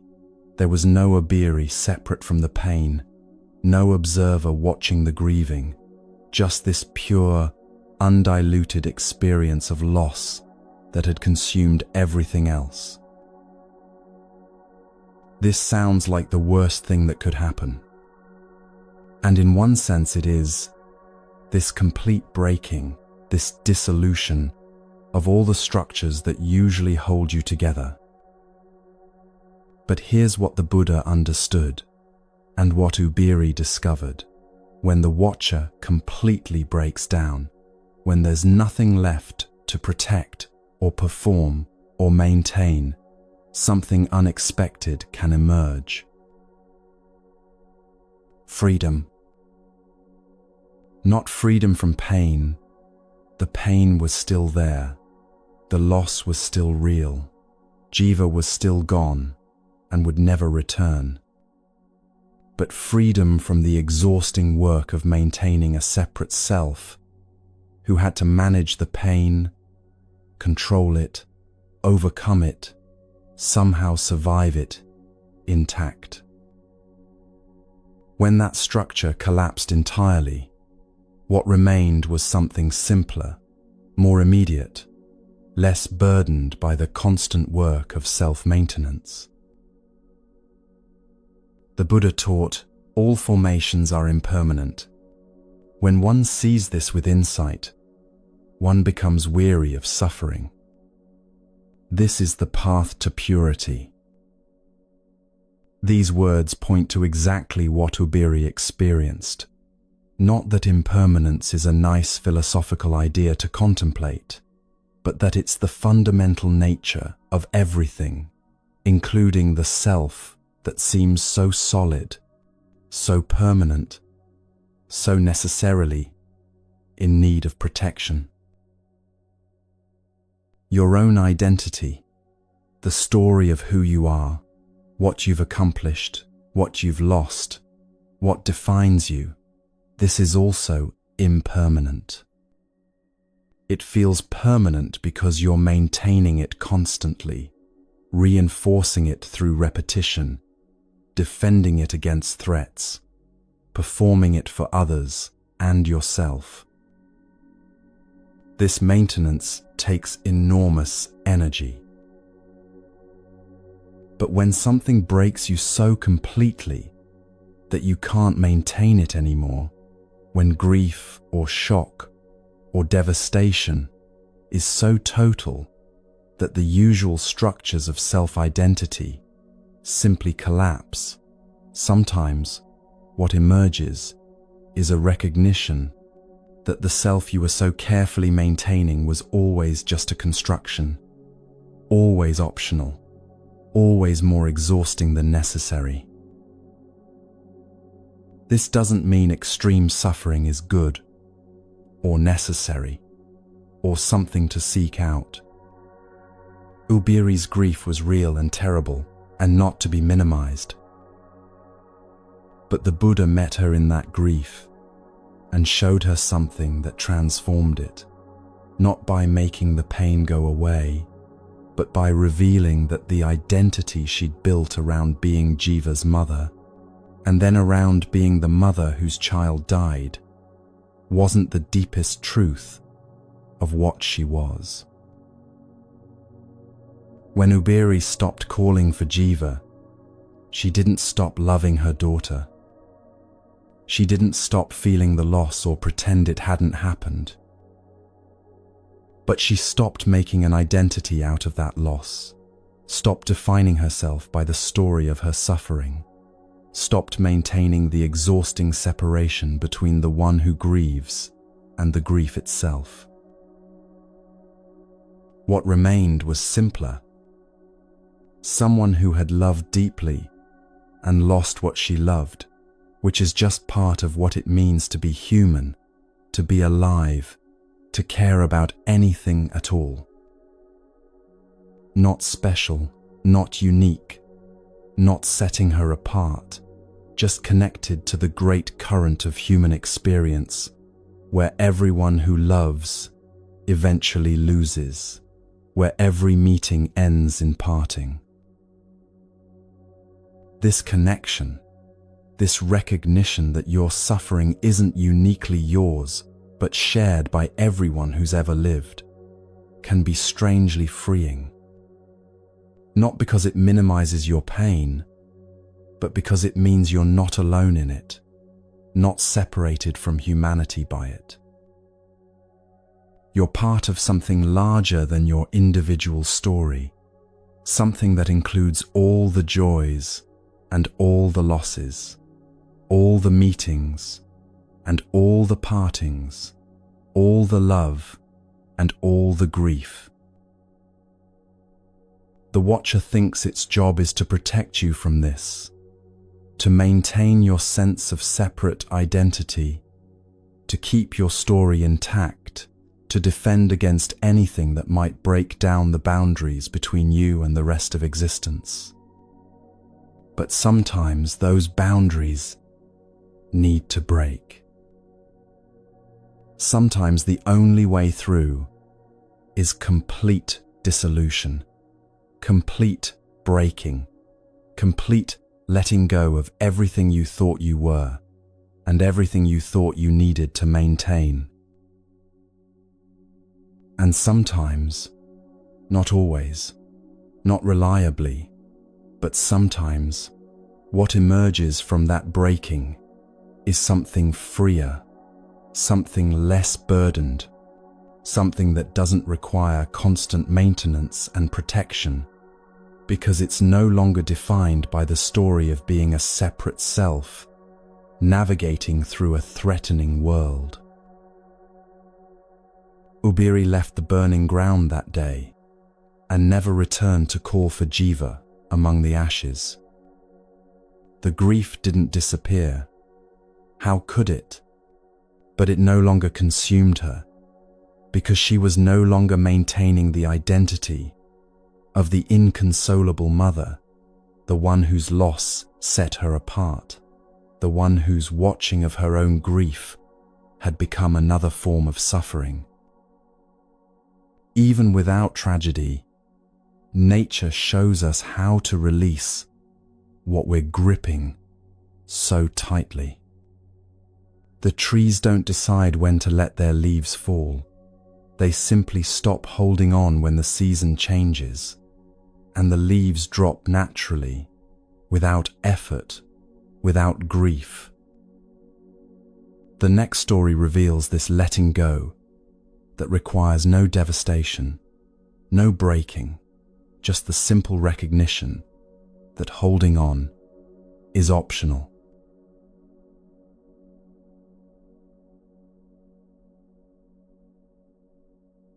A young student came to Master Shitu's hermitage carrying a question that had tormented him for months. He'd tried every meditation technique his teachers had offered, studied texts on calming the mind, practiced concentration exercises until his head ached, but still, his thoughts never stopped. They came unbidden, one after another, an endless stream that gave him no peace. "Master," he said, bowing deeply, "I've come to ask for your guidance. No matter what I do, I cannot stop my thoughts.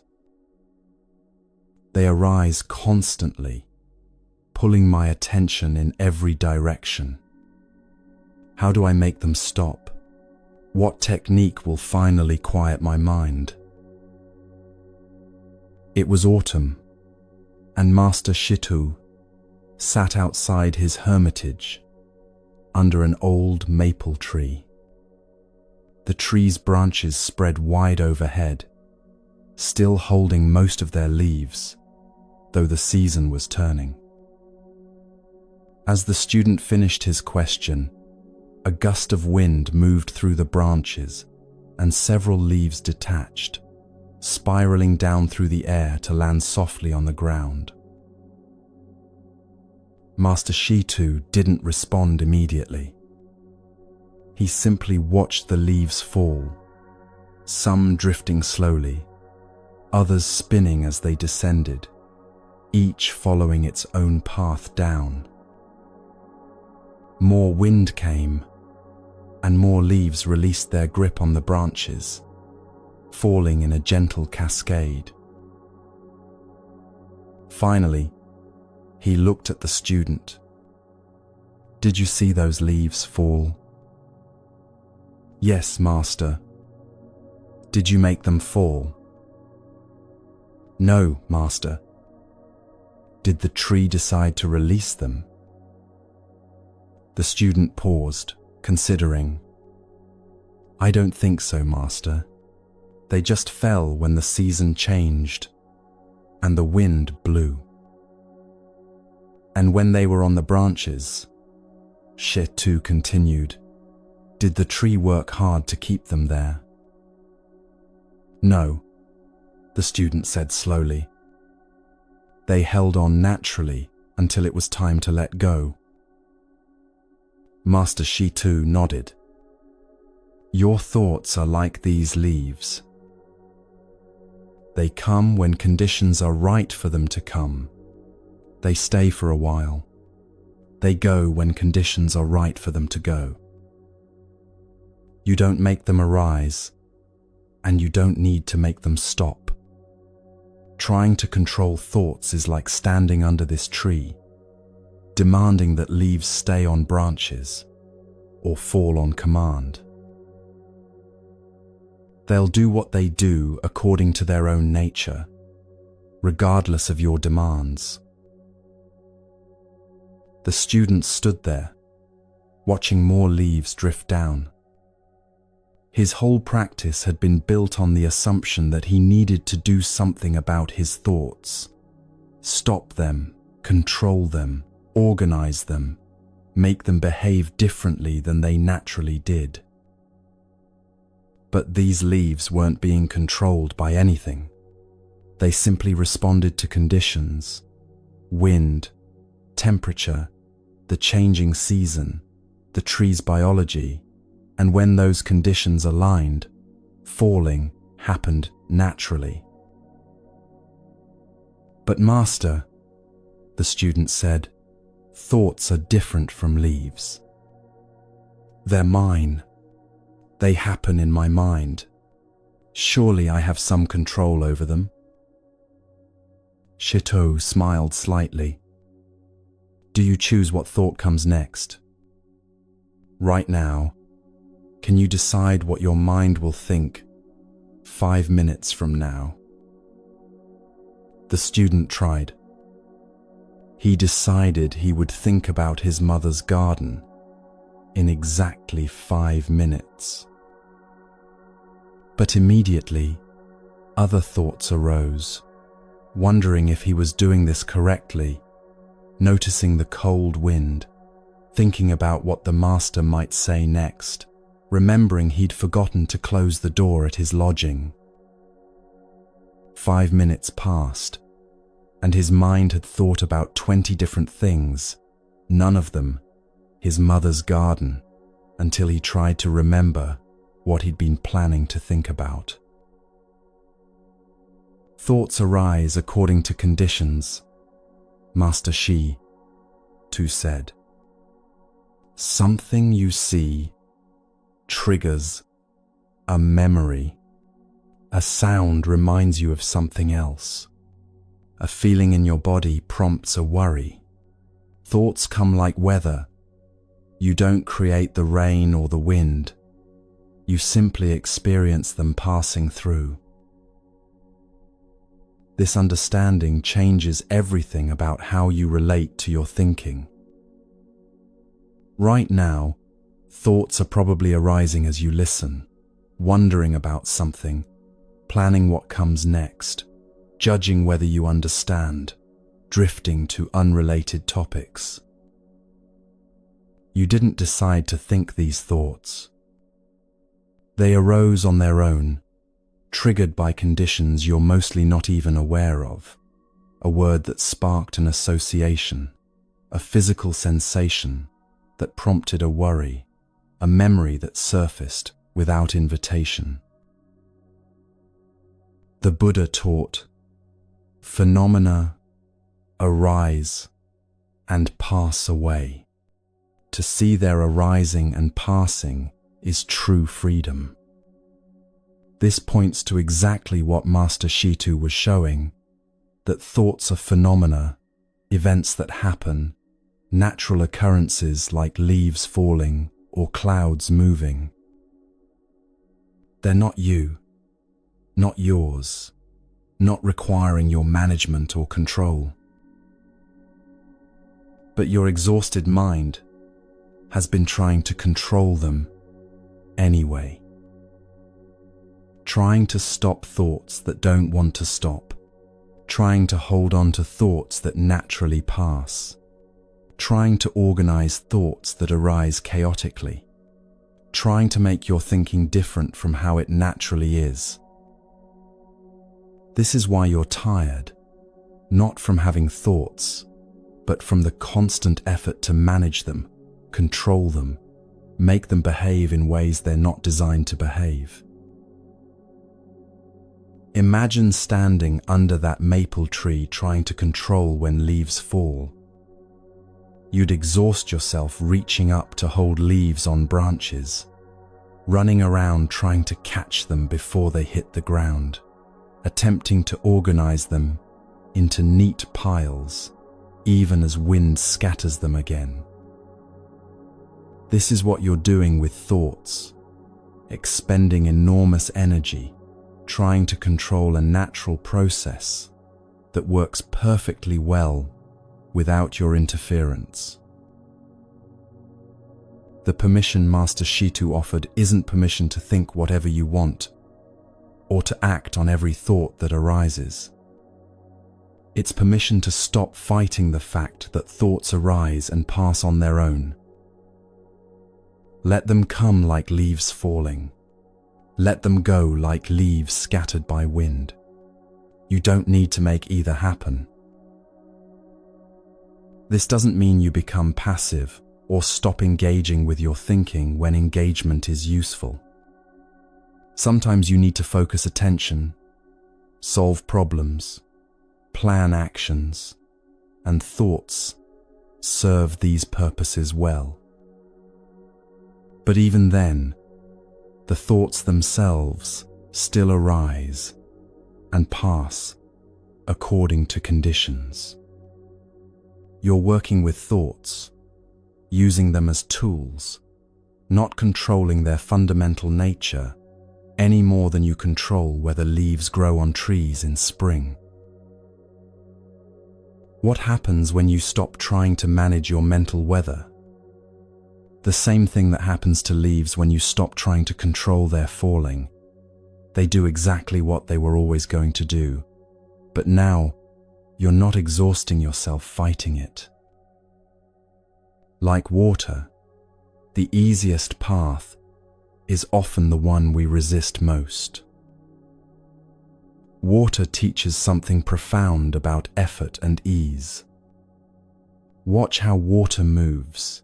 It always finds the lowest path, not through thinking or planning or deciding, but through following the natural pull of gravity and the shape of the landscape. It doesn't push uphill. It doesn't fight against obstacles. It simply flows where flow is easiest, and in doing so, it can wear away stone, carve canyons, shape entire landscapes. Place water in a cup, and it becomes the cup. Pour it into a bowl, and it becomes the bowl. Water adapts completely to whatever contains it, while never losing its essential nature as water. It doesn't resist the container's shape, doesn't fight to maintain some previous form, doesn't exhaust itself trying to be something other than what the situation requires. This is intelligence without thought. Water doesn't think about where to go. It goes there naturally, responding to physical reality rather than ideas about what should happen. Your exhausted mind could learn from this. The exhausted mind fights reality constantly. It argues with what is, insists things should be different, maintains elaborate resistance to circumstances that aren't changing, no matter how much mental energy you spend pushing against them.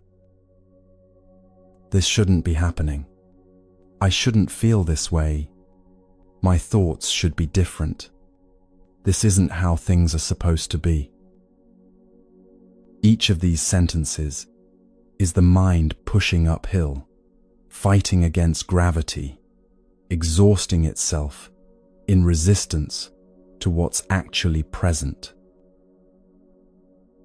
The resting mind flows with reality instead of against it. Not because it's given up or become passive, but because it recognizes that reality is what it is, regardless of whether you approve. Thoughts arise, that's reality. Emotions come and go, that's reality. Circumstances change in ways you didn't plan, that's reality. Fighting these facts doesn't change them. It just adds the suffering of resistance to whatever's already present. Water shows tremendous power through yielding rather than force.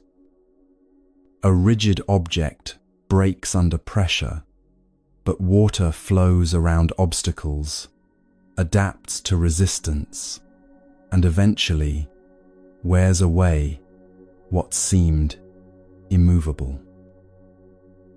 Your mind has this same capacity when it stops trying to force things to be different than they are.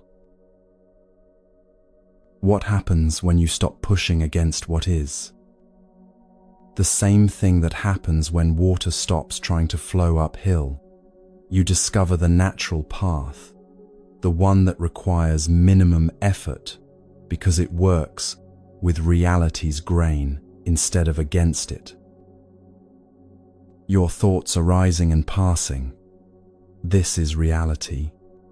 You can exhaust yourself trying to stop them, or you can let them fall like leaves, come and go like weather, flow like water, finding its natural level. Neither option changes whether thoughts arise, but one exhausts you through constant resistance, while the other lets you rest by acknowledging what's actually happening. Master Shitu sat under that maple tree as leaves fell around him, not controlling them, not fighting them, not making them do anything other than what they were already doing naturally. And in that simple acceptance of falling leaves, he pointed toward how your mind can rest, not by stopping thoughts, but by stopping the exhausting fight to make them different than they are. What happens when we stop pushing against what is?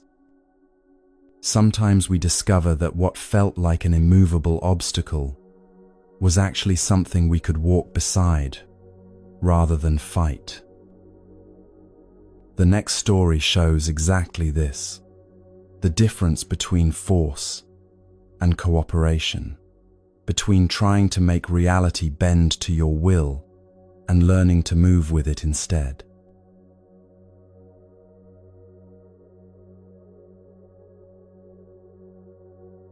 In the ancient teachings preserved by the Buddha's disciples, there's a story that reveals something unexpected about strength.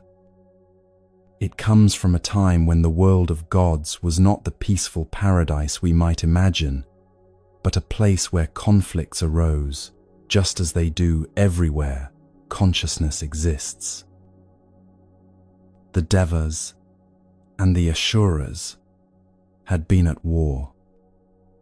These weren't humans fighting over land or resources, but celestial beings locked in a struggle that had gone on for longer than anyone could remember. After a particularly fierce battle, the Devas emerged victorious. Their leader, Sakka, captured the Asura king Vepachitti and brought him back as a prisoner, bound in chains and confined to a cell. One day, Sakka decided to visit the imprisoned king. When Sakka entered the prison cell, Vepachitti looked up at his captor, with eyes burning with rage and humiliation. What happened next was shocking. This king, even in defeat, even stripped of all power, unleashed a torrent of abuse at Sakka. He cursed him with the vilest words imaginable. He insulted Sakka's lineage, his character, his right to rule. He hurled accusations and threats, his voice rising with each breath, filling the cell with hatred and fury. The words were brutal, designed to wound, to provoke, to force some kind of reaction. Vepachitti spat out every insult he could think of, testing whether he could at least win this small battle of making his captor lose composure. And Sakka stood there, listening. He didn't argue back. He didn't justify himself or defend his actions. He didn't threaten Vepachitti with worse treatment or remind him of his powerless position. He simply stood there, calm and unmoved, as the storm of abuse washed over him like rain falling on a mountain. When Vepachitti finally exhausted himself, Sakka turned quietly and left the cell. Outside, Sakka's charioteer had witnessed everything. This loyal servant, who had seen Sakka lead armies to victory and command respect from all the heavenly beings, was deeply troubled. "My lord," he said, his voice filled with concern, "why did you just stand there and take that abuse? Everyone saw how that prisoner insulted you without any consequence. People will think you were afraid. They'll say you were weak. Your silence makes you look powerless." This is the moment where the teaching truly begins. Sakka turned to his charioteer with eyes that held no anger, no defensiveness, no need to prove anything. And he said something that would echo through the ages as one of the clearest expressions of what real strength looks like. "It is neither through fear nor weakness that I am patient with Vepachitti," Sakka replied calmly. Let those words settle for a moment. Not fear, not weakness, but patience. Sukha continued, "When you have power over someone, there is no strength in using that power to hurt them when they insult you. Anyone can strike back when they've been wounded. Anyone can use their position to crush someone weaker.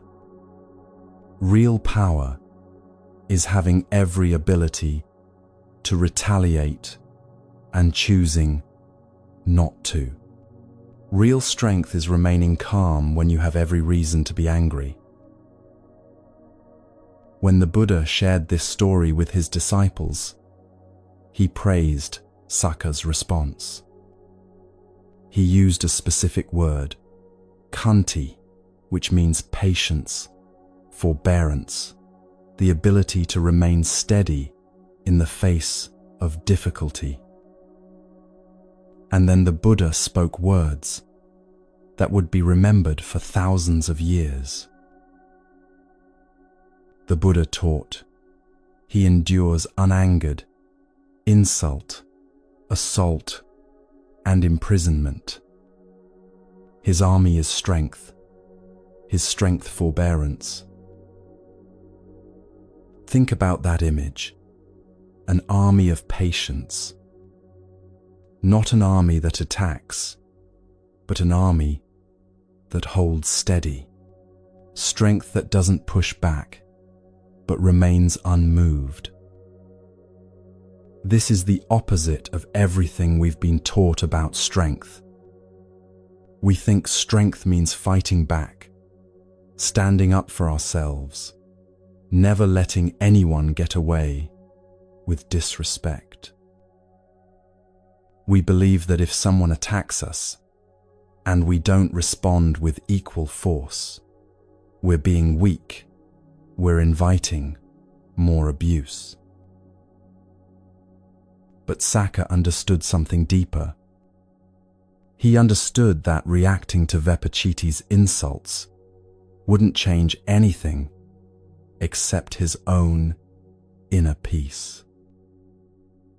The prisoner was already defeated, already suffering the consequences of the war he'd lost. Adding punishment wouldn't make Sukha stronger. It would just mean he'd allowed Vepachiti to control him, to pull him down into the same reactive pattern. Here's where this connects to everything we've been exploring about the exhausted mind.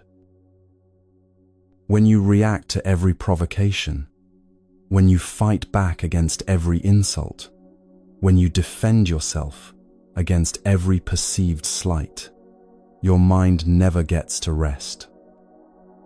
You're constantly mobilized for battle, constantly vigilant for threats, constantly working to protect your sense of self.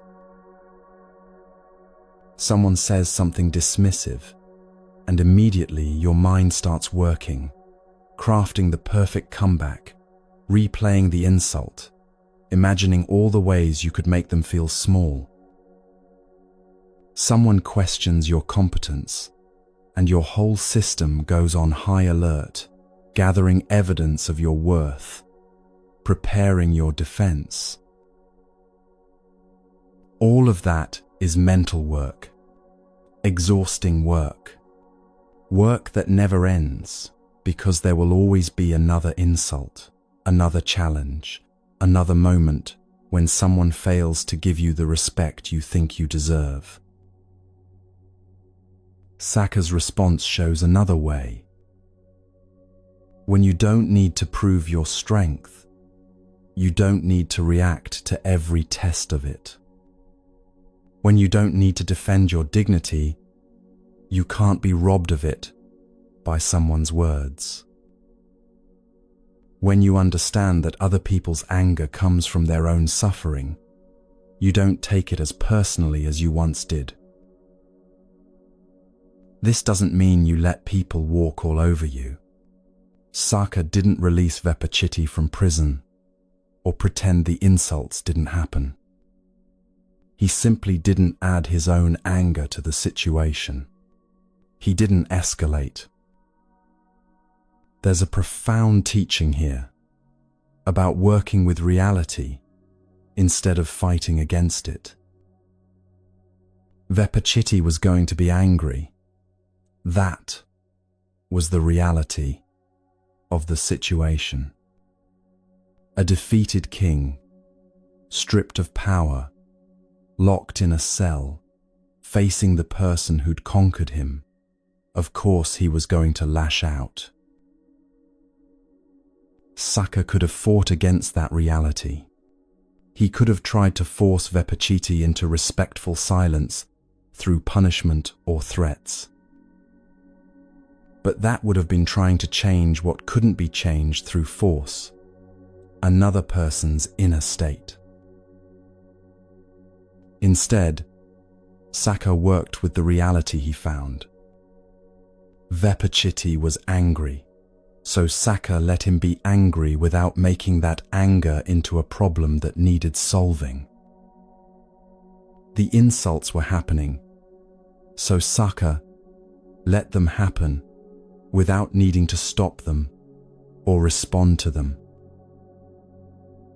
This is what it means to let your mind rest even in difficult circumstances. You stop fighting reality. You stop insisting that things be different than they are before you can be at peace. You allow what's happening to happen without adding your resistance to it. In your own life, this might look like a colleague taking credit for your idea, and instead of spending 3 days plotting revenge, you simply note what happened and decide how to handle it practically going forward. It might look like a family member making their usual criticism, and instead of launching into your usual defense, you just let their words be what they are, their opinion, their pattern, without making it mean something about your worth. The exhaustion comes from the constant effort to control things that can't be controlled. You can't control what other people say about you. You can't control whether they respect you or dismiss you. But you can control whether you turn their words into a battle you must win, or whether you let them pass like clouds across the sky. Saka's patience wasn't passive. It was one of the most active choices a person can make, the choice to remain centered when everything around you is pulling you off balance. The choice to stay calm when you have every justification for anger. This is the army the Buddha spoke of, not soldiers with weapons, but the unshakable strength of a mind that won't be moved by provocation. It's the kind of strength that actually makes your life easier instead of harder. When you stop reacting to every challenge, you stop creating new problems for yourself. When you stop defending yourself against every perceived attack, you stop exhausting yourself in battles that don't need to be fought. The mind that can rest is the mind that's learned this lesson from Saka. Not the lesson that you should never stand up for yourself or never address problems, but the lesson that most of what we fight against isn't actually threatening us. It's just reality being what it is, and our resistance to that reality is what creates the suffering. Vepachiti's words couldn't actually harm Saka unless Saka gave them that power. The insults were just sounds, just vibrations in the air. They only became wounds if Saka decided to receive them as wounds, to take them personally, to let them disturb his peace. In the same way, most of what disturbs your peace only has the power you give it. The colleague's dismissive comment, The friend's thoughtless remark, "These are just events happening in the world." They become problems only when you pick them up and carry them around, replaying them, fighting with them in your mind. This teaching isn't asking you to pretend insults don't sting or that betrayal doesn't hurt. It's showing you that you have a choice about what you do after that initial sting. You can spend your energy trying to force the other person to apologize, to see how wrong they were. Or you can acknowledge the hurt and then decide not to add to it by building a story around it, by making it mean something about your worth. Saka walked away from that prison cell with his dignity intact because his dignity never depended on Vepachiti's opinion of him. Your peace can be just as independent of other people's actions. Not because you're indifferent to how they treat you, but because you've stopped needing their approval or respect to know your own value. This is how the mind finally gets to rest. Not by winning every battle, but by recognizing that most battles don't need to be fought. Not by forcing everyone to treat you well, but by no longer depending on their treatment to determine your inner state. The Buddha saw this quality in Saka and praised it because it's one of the doorways to freedom. When you're no longer controlled by other people's words or actions, when you're no longer spending your life reacting and defending, you suddenly have all this energy available for what actually matters. And what you discover is that the strength you were looking for wasn't in winning the fight. It was in not needing to fight in the first place. Sometimes the loudest teaching makes no sound.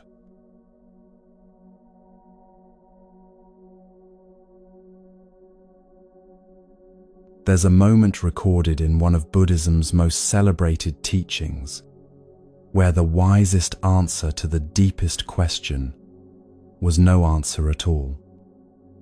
It happened in a gathering of some of the most accomplished spiritual teachers of the ancient world, and what unfolded there reveals something about truth that words can only point toward but never fully capture.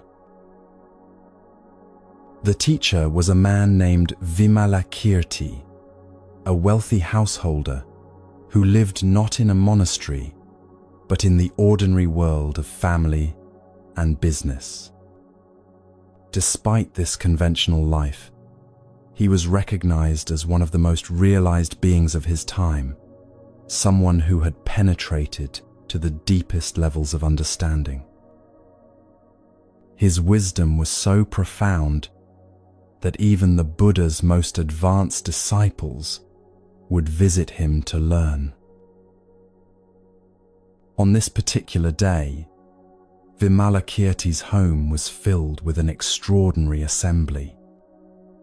Bodhisattvas had gathered from across the realm, beings of immense spiritual accomplishment, each one capable of explaining the most subtle teachings with perfect eloquence.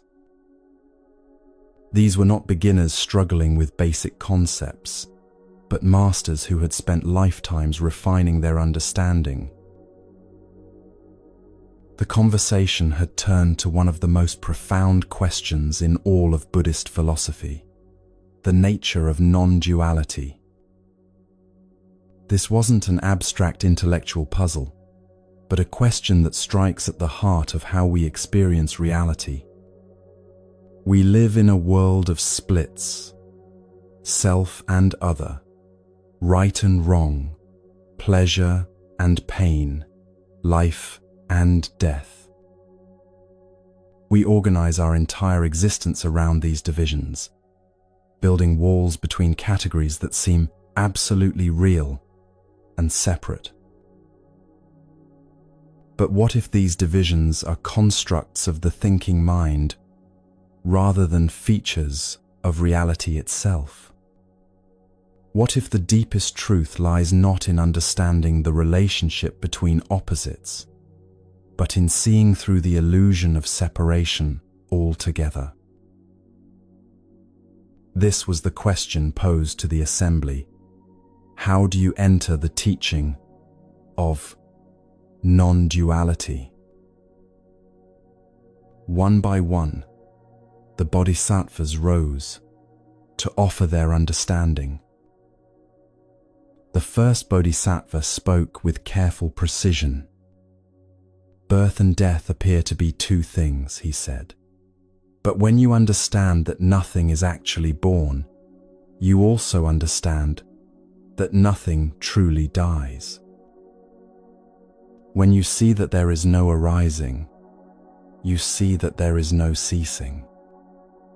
To enter this understanding is to enter the teaching of non-duality. His words were met with nods of appreciation. This was sophisticated wisdom, the kind that takes years of study and meditation to grasp. Another bodhisattva stood. I and mine seem to be fundamental realities, she offered. But when you investigate this I, you find it cannot be located anywhere. It has no substance, no fixed nature. When you see through the illusion of a separate self, you see that there is no mine either, no possession, no ownership, no territory to defend. To enter this understanding is to enter the teaching of non-duality. Again, the assembly appreciated the clarity and depth of the explanation. A third bodhisattva rose with even more refined analysis. Purity and impurity seem to be opposites, he said. But when you understand that all phenomena are empty of inherent nature, you see that nothing is ultimately pure or impure. These are labels the mind applies to experience, not qualities that exist in things themselves. When discrimination ceases, when the labeling mind rests, that is entry into non-duality. This continued for some time. Each bodhisattva offered increasingly subtle explanations, each one demonstrating profound understanding through carefully constructed arguments and precise philosophical distinctions. They spoke of form and emptiness, of knowing and not knowing, of attachment and detachment, of conventional truth and ultimate truth. Each explanation was brilliant in its own way, revealing years of study and contemplation. Each one took a pair of apparent opposites and showed how they dissolve upon deeper examination. The assembly was witnessing a display of the highest level of intellectual and spiritual accomplishment. Finally, all the bodhisattvas had spoken, except for two. The next to last was Manjushri, considered the embodiment of wisdom itself, the bodhisattva whose understanding of emptiness was said to be without equal. When he stood to speak, the assembly leaned forward, knowing they were about to hear something extraordinary. Manjushri smiled gently. All of these explanations have been excellent, he said.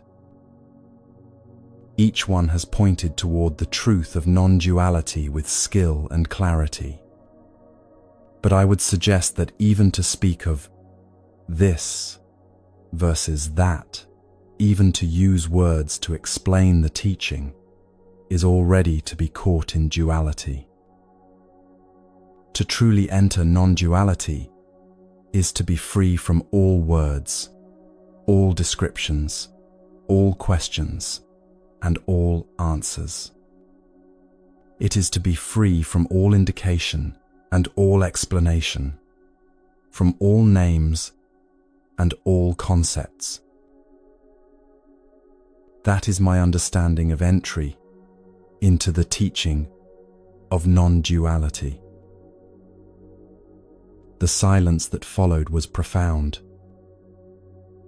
Manjushri had not only offered a teaching, but had pointed to the limitation of all the teachings that came before his, including his own. He had shown that any attempt to capture the uncapturable in words is already a step away from the truth being pointed toward. Then Manjushri turned to Vimalakirti, the only one who had not yet spoken. "We have all given our understanding," he said. "Now it is your turn. How does a bodhisattva enter the teaching of non-duality?" The entire assembly turned toward Vimalakirti. Everyone in that room knew they were about to witness something significant. Here was the master whose wisdom was recognized even by the Buddha himself, whose understanding was said to penetrate beyond all conceptual elaboration. Vimalakirti looked around at the gathered assembly. He saw the expectant faces, the minds ready to receive his words, the pens ready to record his teaching. And he said nothing. He simply sat there in complete silence. No words, no gestures, no teaching, not even a nod or a smile. Just silence. The moments stretched out. Still, Vimalakirti remained silent, his expression peaceful, his body relaxed, offering nothing that could be grasped as an answer. And suddenly, Manjushri understood. He broke into a radiant smile and exclaimed, "Excellent, excellent." Truly, this is entry into the teaching of non-duality, beyond words and syllables, beyond speech and explanation. This is the ultimate teaching. What had Vimalakirti shown in that thundering silence? He had demonstrated what all the eloquent words could only describe, the actual experience of non-duality, present in that moment, before thought divided it into subject and object, teacher and teaching, question and answer. Every explanation that came before his, no matter how sophisticated, had used the tools of thought and language. They had taken concepts and rearranged them, shown how apparent opposites dissolve under analysis, demonstrated the emptiness of constructs. These were valuable teachings, pointing toward truth. But Vimalakirti showed the truth itself, not another description of it. He showed what it actually is to rest in that space, before the mind divides reality into categories. This teaching speaks directly to the exhausted mind we've been exploring. That exhaustion comes largely from the constant activity of thinking, analyzing, comparing, evaluating, explaining, defending, justifying. The mind never stops its commentary, never stops trying to capture experience in concepts, never stops dividing the seamless flow of life into this versus that. Even when you try to rest, the thinking mind keeps working. It thinks about resting, evaluates whether you're resting correctly, wonders if this approach to rest is better than that approach, compares your rest to other people's rest. Vimalakirti's silence points to something available right now, in this moment, a way of being that precedes all that mental activity. Not unconsciousness, not blankness, but a vivid presence that exists before thought fragments it into pieces. Think about those rare moments when you've experienced this yourself. Maybe watching a sunset when suddenly you weren't thinking about the sunset, labeling its colors, comparing it to other sunsets. You were just there, fully present, the distinction between you and the beauty before you temporarily dissolved. Or perhaps holding a newborn child when all the thoughts about parenthood and responsibility and the future fell away, and there was just that perfect moment of connection, wordless and complete. Or standing in nature when the endless internal dialogue unexpectedly stopped and you found yourself simply breathing with the trees, existing in the same silence that holds mountains and streams. That's the space Vimalakirti was pointing toward, not as a special state you need to achieve, but as what's already here, when thought temporarily stops, constructing its version of reality. This isn't anti-intellectual. Words and concepts are useful tools for navigating the world, for communicating, for building understanding. But they're tools, not the truth itself. And the exhausted mind is often a mind that has forgotten this, that has come to believe the map is the territory, that has tried to live entirely in the realm of concepts and explanations. The Buddha himself spoke of this when he taught, "In the seen, there is only the seen. In the heard, only the heard. In the sensed, only the sensed. In the cognized, only the cognized." This points to direct experience before the mind adds its layers of interpretation, before it divides what's happening into self and other, pleasant and unpleasant, acceptable and unacceptable.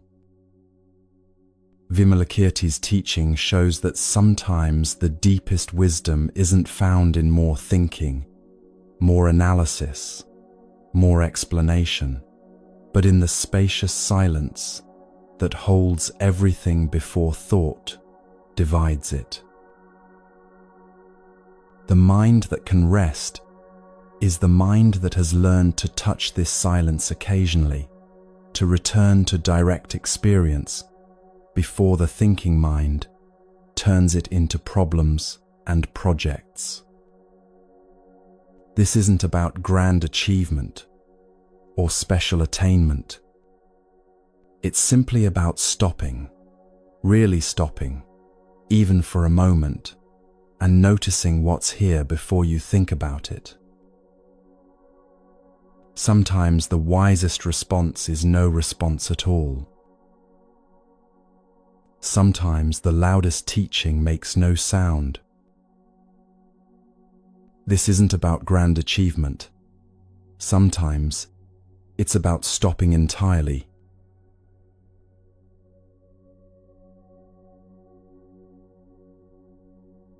High in the mountains of Japan, in the late 18th century, there lived a monk who scandalized the religious establishment simply by being content.